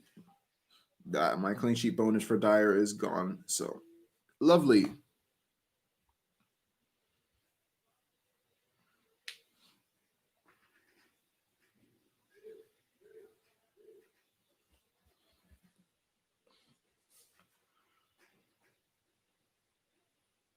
Bergwijn finds Kane. Kane plays the pass to Aurier. Aurier starts making the incisive pass, and Aurier's ball is he just has not played the right pass. He tried to cut it back, but Son was in the box. Bergwijn's played the pass over the Sheffield United defense to Ndombele, and Ndombele has scored the most wonderful goal I've ever seen. What a goal! Oh, what a chip from Tongi and Ndombele. Oh, my days. What a goal. That is world class. Oh, my goodness. Bergwijn he's found the ball near the edge of the box. Bergwijn chips it over the Sheffield United defense. It's a 1-2. He's chipped it over. And Ndombele, first time, just flicks it. He just flicks it over the goalkeeper from an wonderful angle. That is one of the best goals I've ever seen. Oh, what a goal. That is incredible from Tongi and Ndombele. Oh, the sauce. Oh, the sauce. Tongi. Oh, that is beautiful. Back to goal and does a little bit of a chip. Oh, that's beautiful. Oh, my gosh. Oh, that's beautiful. Oh, the sauce. The sauce from Tongi. Oh, beautiful. Oh, my goodness. What a goal. What a goal. Oh, that is incredible. That is one of the best goals I've ever seen. I know that sounds like an exaggeration, but I'm dead serious. That is such a good goal. What? It's 3-1. There's the buffer again. The 2-goal buffer is back, and Bergwijn's finally gotten a goal return this season.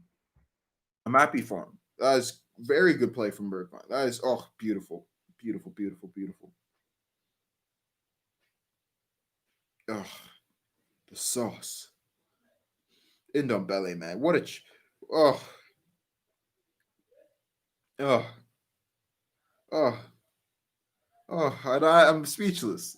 It's like the change in Ndombele from last season to this season. Like, I don't even think he was that bad last season. He wasn't great though. He wasn't a 60 million pound player. But this season, the levels. I'm telling you now, I don't see. There are very few midfielders in this league that can rival Tanguy Ndombele at his best. This man's potential is sky high. He can be the best midfielder in the world. I know that sounds like an exaggeration, but he has everything. He has the strength. He has the pace. He has the dribbling ability. He has the vision. He has the pass. He has the finish. He has the mind. He has the elite mindset. You can tell. First of all, not only the comeback from Mourinho, but the mind, the vision, the intellect. He can see the game differently to other players. He does things that people don't do. His passes are so disguised, his teammates can't even see it. Oh, his levels. Oh, man, I love this man. Tanguy Ndombele. Take a bow. Take a bow. What a goal. This man, honestly, I don't think it's fair to play it on a football pitch. That is, whoa. Whoa. Incredible.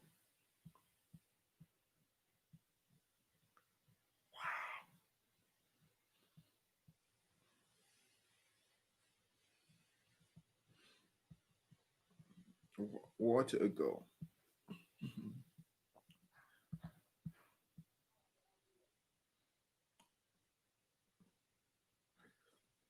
I might just be exaggerating that goal, though, because if we're being real, the goalkeeper positioning might be a bit ridiculous. But that goal was crazy, though. That finish, tell me a player in the league that could do it like that. Tell me. That is ridiculous.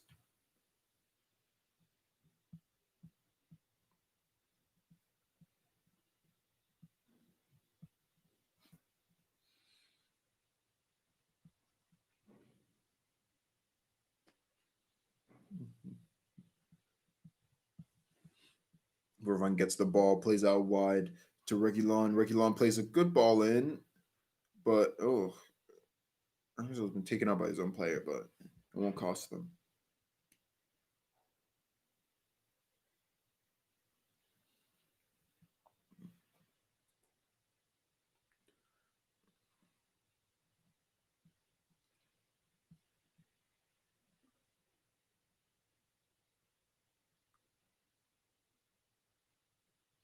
We're keeping the ball well in midfield. Oh, Kane has nearly played an incredible pass to Bergwijn, but it's just been cut out.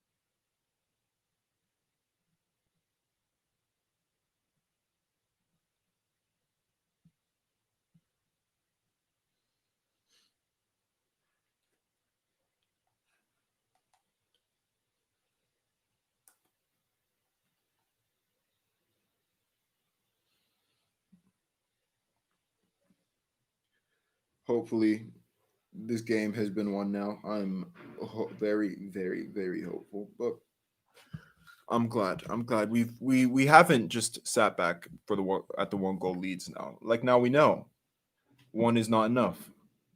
And hopefully we can take this into future games, because I thought that was the case when we played Leeds. I thought after the Leeds game, okay, we've learned from our mistakes. We've learned to not just stay with 1 goal leads. But obviously the Fulham game proved me wrong. So I hope that now we can actually learn from this.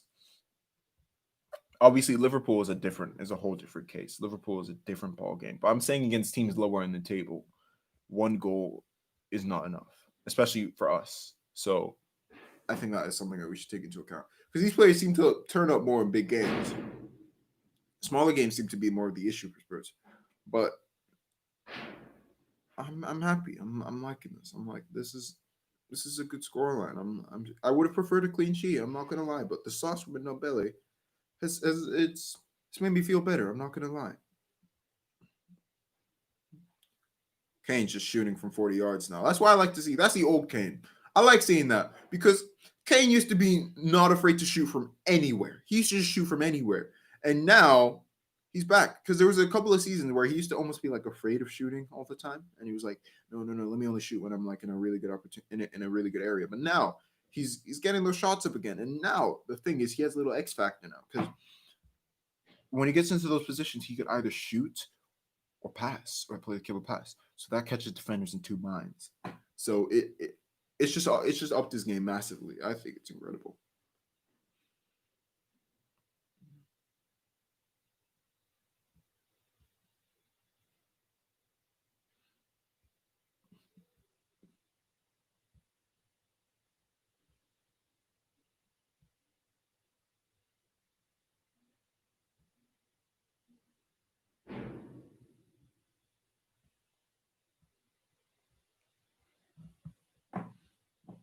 Sheffield United seem to have been hit pretty hard by that third goal. I'm not seem to have taken the wind out of their sails. I'm not sure if they like they're attacking now, but I don't know if they really have the confidence anymore. Like the momentum is dead at least. I'll say that much.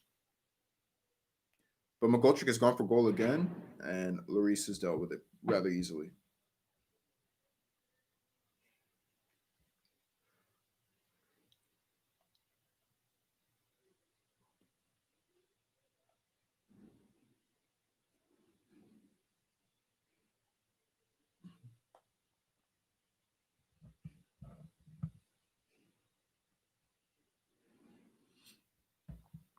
Mm.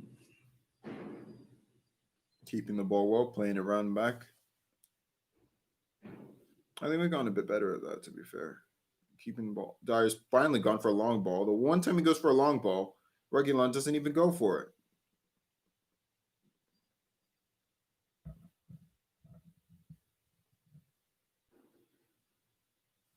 That pass, like Regulon did stop running, but he was never going to get there anyway. He's massively overhit that.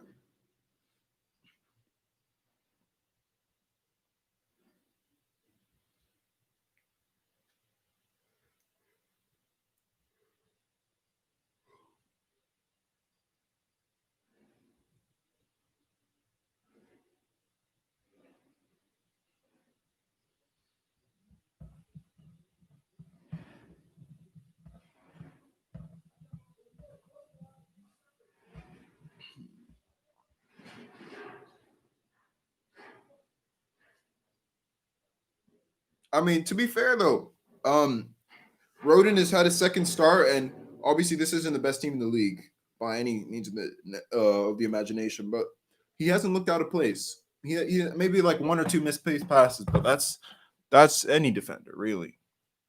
He's been very solid. He's made a good few blocks, and he looks to be a good find. And Son is in space.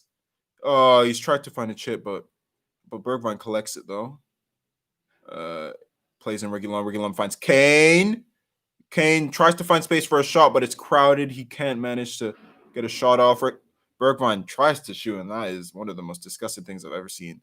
And Sheffield clear. We've got the ball back. We've got the ball back. Sheffield just are not, they just don't seem to be in the game anymore.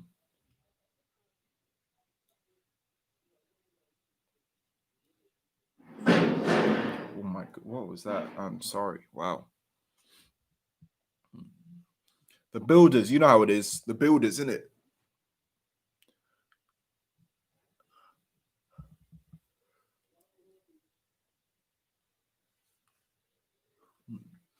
Ndombele. Oh, whoa.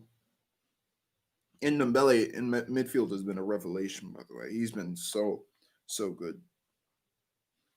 That means he doesn't even need to play attacking midfield.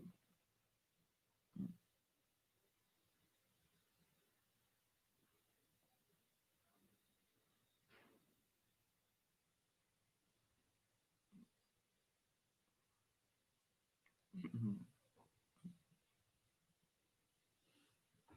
Sheffield United look to be on the attack, but yeah, they took too long, and Spurs have they've regrouped. Wilshere has played another pass trying to find McGoldrick. No.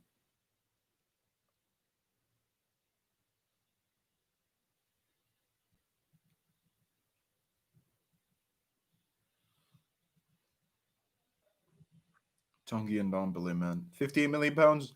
Bargain. Bargain. So good.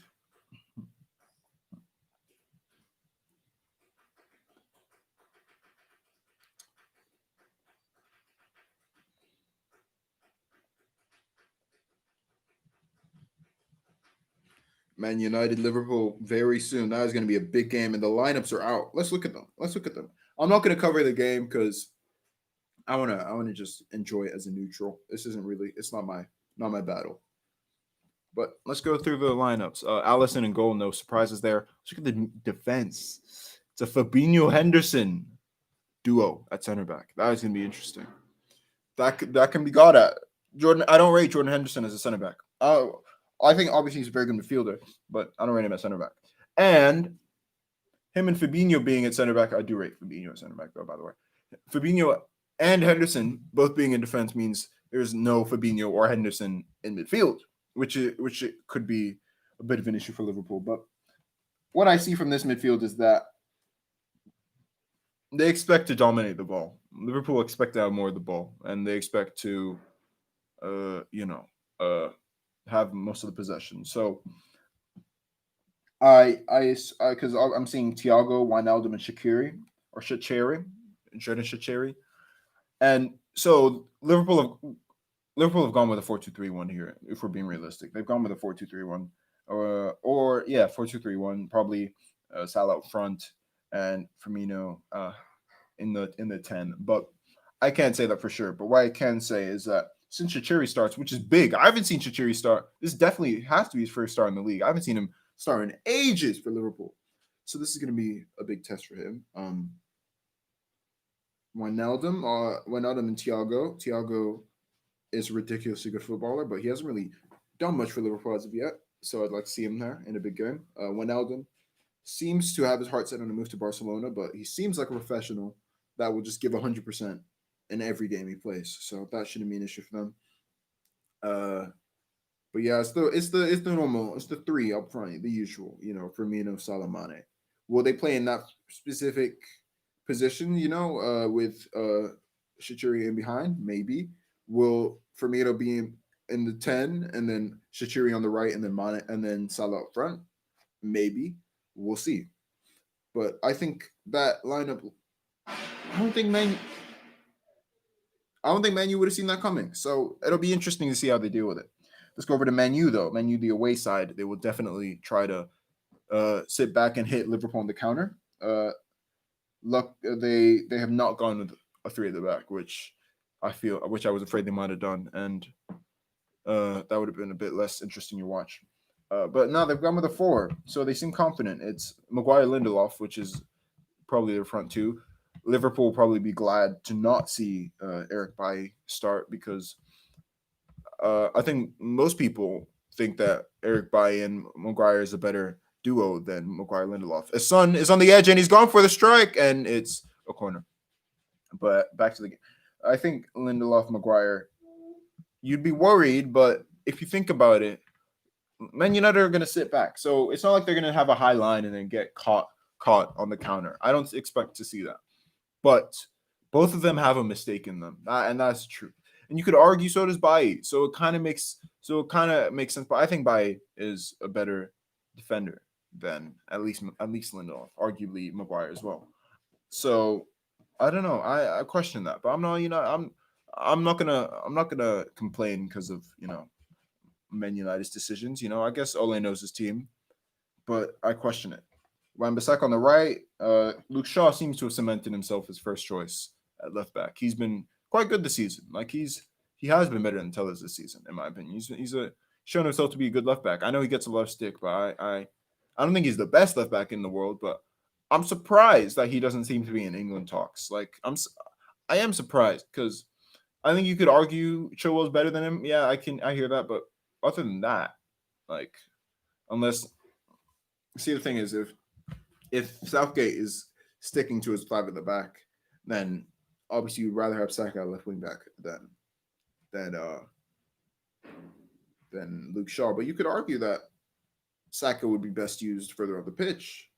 Maybe not for England. So I understand it, but I think it would be. I'd be surprised if Luke Shaw didn't make it on the plane to the Euros. Again, that's neither here nor there. I'm not English.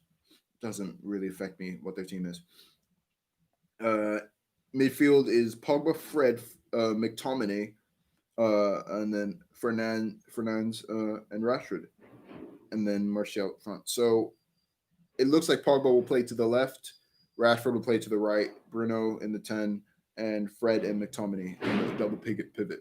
Which Ole seems to like a pivot of Bruno and not Bruno, the pivot of McTominay and Fred, especially in big games. I think So it's to be expected, and they seem to do well enough in big games, so you can't really go wrong with them. And then Pogba, Bruno, and Rashford. Those are three world class players. Like you know what you get with those three. Really, they're ridiculously good. I mean, you could argue Rashford's like on the edge of world class, not world class. You could argue Pogba isn't world class anymore, but on form, all three of them are world class players. Especially Bruno Fernandes. He's on his fourth Player of the Month in a year, which is ridiculous. Like really, in 11 months, he's been incredible. I wouldn't say he's been Player of the Year. I think Harry Kane's been Player of the Year. Again, might be biased, but that's my opinion. But he has definitely been up there. I think he's had a wonderful individual season as of yet, and he could, if he continues this form for a few years, he could be a Premier League great. Like he's actually is that good.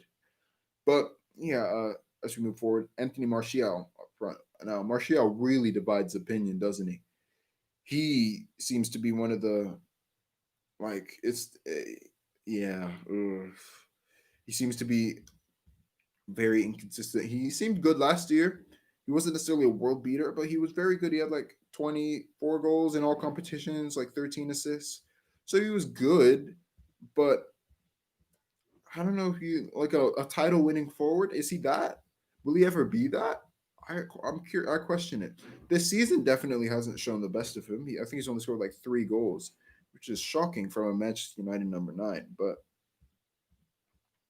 I don't know. He's I don't think he's a bad player. I don't think he's as bad as the stats, which would lead you to believe. I think he's a big part of their attack, but I think he hasn't been as effective as you'd expect from United number 9. And I think there are better forwards out there that are younger than him and older than him. So I don't know. I don't know. As a Man United fan, I'm not sure if I'd be satisfied with Martial as my best number 9. And you could argue that Cavani is their best number 9 or the best forward, but he's on the bench. So it seems like Ole rates Martial higher. So that's interesting. He's put his faith in him, but in this kind of big game, I'd play Cavani personally. But I understand Martial's a big part of their hold up play and all that kind of thing. He's like their Firmino, but he's not really. But it's gonna be a big game. It's gonna be a really good game of football. I hate making predictions because football is such an unpredictable game. There's so many things that could happen. There could be a red card. There could be an incredible performance that you can't see coming. Players could have absolute shockers.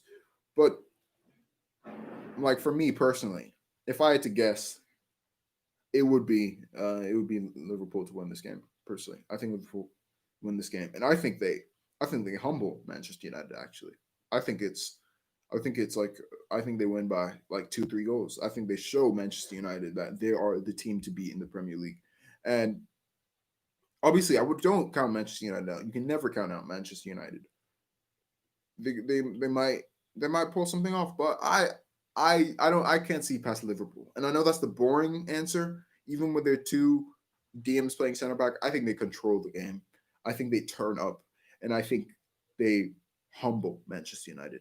Now the issue is with Liverpool is that yes, they can turn up for the big games, but it's the games against smaller opposition. Can you trust them? Can you trust them to win those? Right now, no, you can't.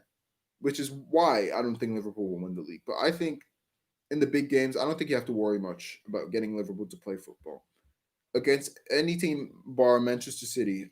They should be favorites to win. So that's my take. I think Liverpool win. Uh, but we'll see. We'll see. You can only really just watch in football. You can't predict the future. The game is reaching a near conclusion. We're halfway through the 84th minute now. Uh, Nearing completion, and Spurs seem to be relatively comfortable. We haven't really sat too far deep, but we haven't really created that many wonderful chances after the third goal. Son seems desperate to get a goal, but yeah, we're looking very comfortable, and it's isn't it crazy what a two goal cushion can create? Isn't it wonderful? Because not only does it give the players more confidence, it also takes confidence away from the opposition. Whoa, who would have thought? It's crazy, huh? Yeah. Take notes, Mourinho. I know you're taking notes. I know you're a better manager than I'll ever be, but sometimes if I can see it, you can see it. And you've had some howlers recently. So I'm glad to see this. I'm glad to see this. And Liverpool, I expect victory. And I know that sounds crazy, but I expect a victory against Liverpool if we're serious for the league. I expect us to beat Liverpool. I don't think we will, but I expect a victory if that makes sense from you, Mourinho. That's what I expect. A draw, I'll take it, but I want a victory.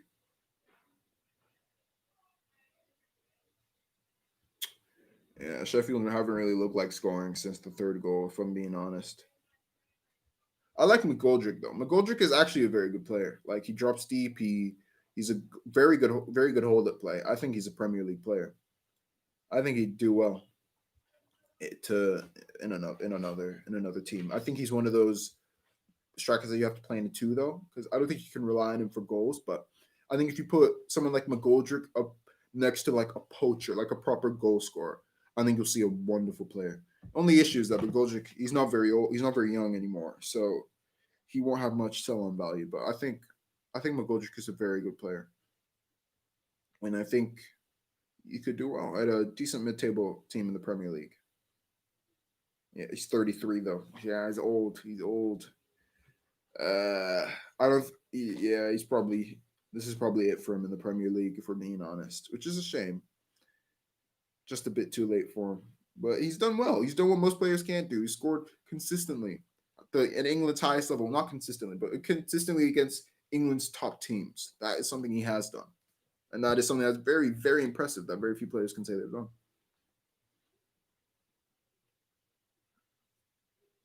Tell you what, though, if you have any bets, I don't bet. I'm a young man, but betting for a McGoldrick goal against a top six team is it's good money if I've ever seen it. I'll say that much. Whenever Sheffield play a top six team, just little £5 on McGoldrick to score. You probably do it every other game, so it's a good bet. I'm just saying. Bale looks like he is not gonna play again. The Bale situation. I feel like I've spoken on the Bale situation already, so I'm not gonna repeat myself. But mm, fraud watch. It's not what you expect. It's not what any of us really. It might have been what some people expected, but it's not what we hoped for, really.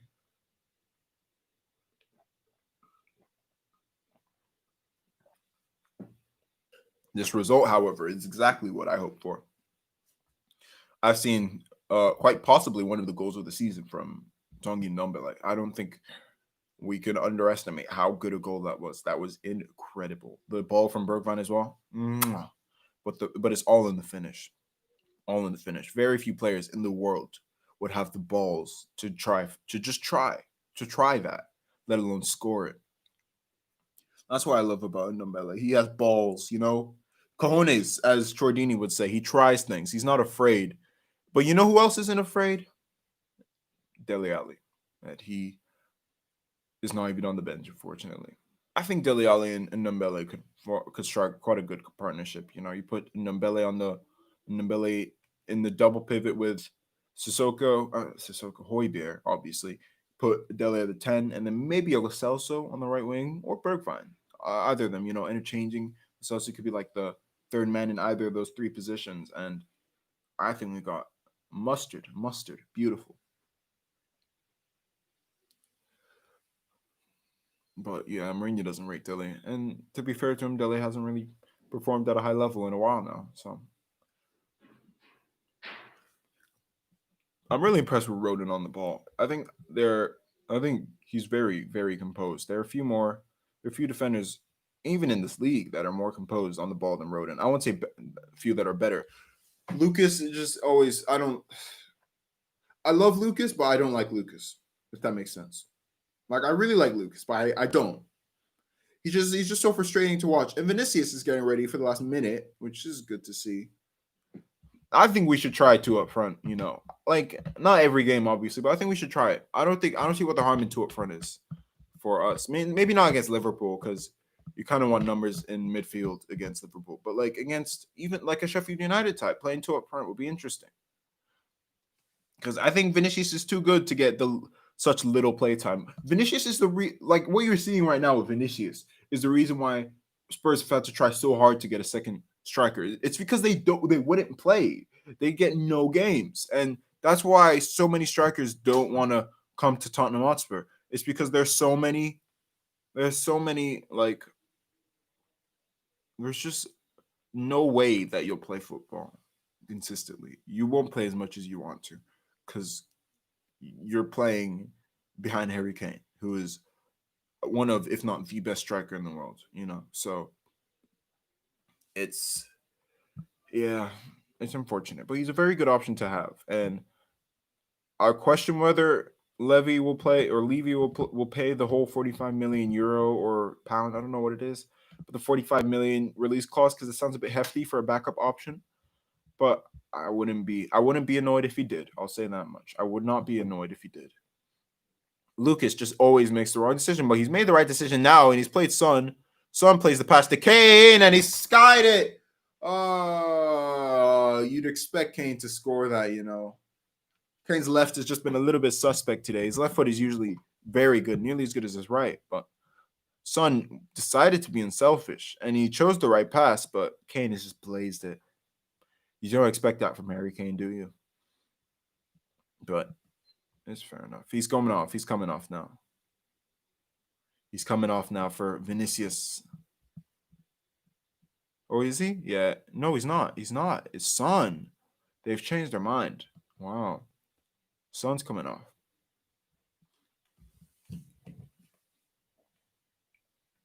A bit unfortunate game. A bit of an unfortunate game for Son. Like he hasn't quite been as good as he would have hoped for, but he put in a decent game. He's the one who played the corner in for the first goal.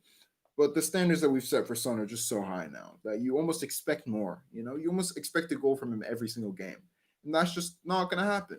But the point is, he keeps getting into those spaces, which I was saying with Werner earlier, and it's just as important for Son because he's getting into those spaces and he will score goals. That's it. What you don't want is for a player to disappear in matches, and that's what Son used to do. Sometimes he used to disappear for whole games, and you wouldn't even really see him do anything. But at least now he's always involved in the play. He's always making those incisive runs. He's always making those timed runs into the box, which is important. So I'm happy to see it.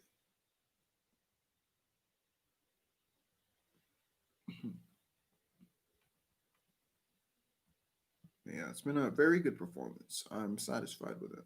Again, Sheffield are bottom of the league, and this is the least you'd expect, but I'm glad.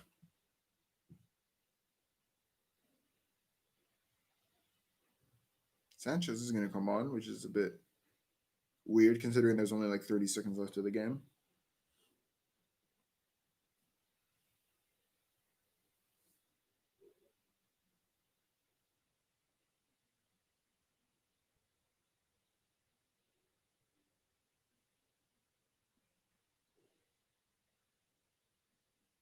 Yeah, Dylanson is going to come on for the last like 5 seconds of the game.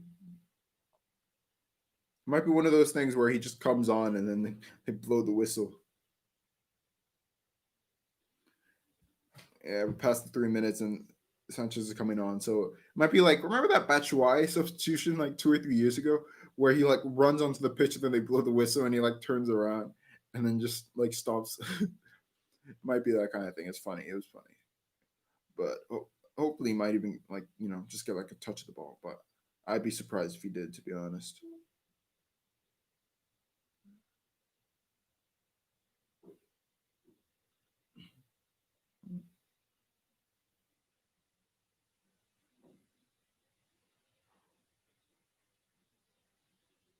Maybe one last attack and Ndombele's running. Look at Ndombele. He's running in the last 90 in the last minutes now. Look at the development. His stamina is vastly improved. Remember when that's the game. Remember when Ndombele could only play 60 minutes of football? That is it. That is the game. Sheffield United 1, Tottenham 3. And it's been a pretty good game. Sheffield United looked good in periods, but Spurs pretty much had control of the game for the vast majority. The Son played a corner in for Aurier in the first 5 minutes, very early goal. And then Kane scored another from the edge of the box into the bottom right corner nearing the end of the half. And then nearing in the beginning of the second half, the first part, Sheffield United looked good. That was probably the best period of the match, and they managed to get a goal from a goal trick. But just right after, Ndombele scores probably one of the best goals of the season so far. He scores an absolute beauty, a wonderful, like almost like an overhead chip, if that makes sense. But it's a wonderful goal, and that pretty much killed the game. It was 3-1 from then on. Spurs kind of just not necessarily sat back, but they kind of just were more pragmatic and measured in their attacking moves, and Sheffield didn't really offer much after. So very comfortable victory. I'm very satisfied, and I hope we can build on it in the future. And next game is Liverpool Spurs, and you best believe I'll be on here talking about it, hopefully. And it's been a good stream. I'm happy. Thank you, and see you later.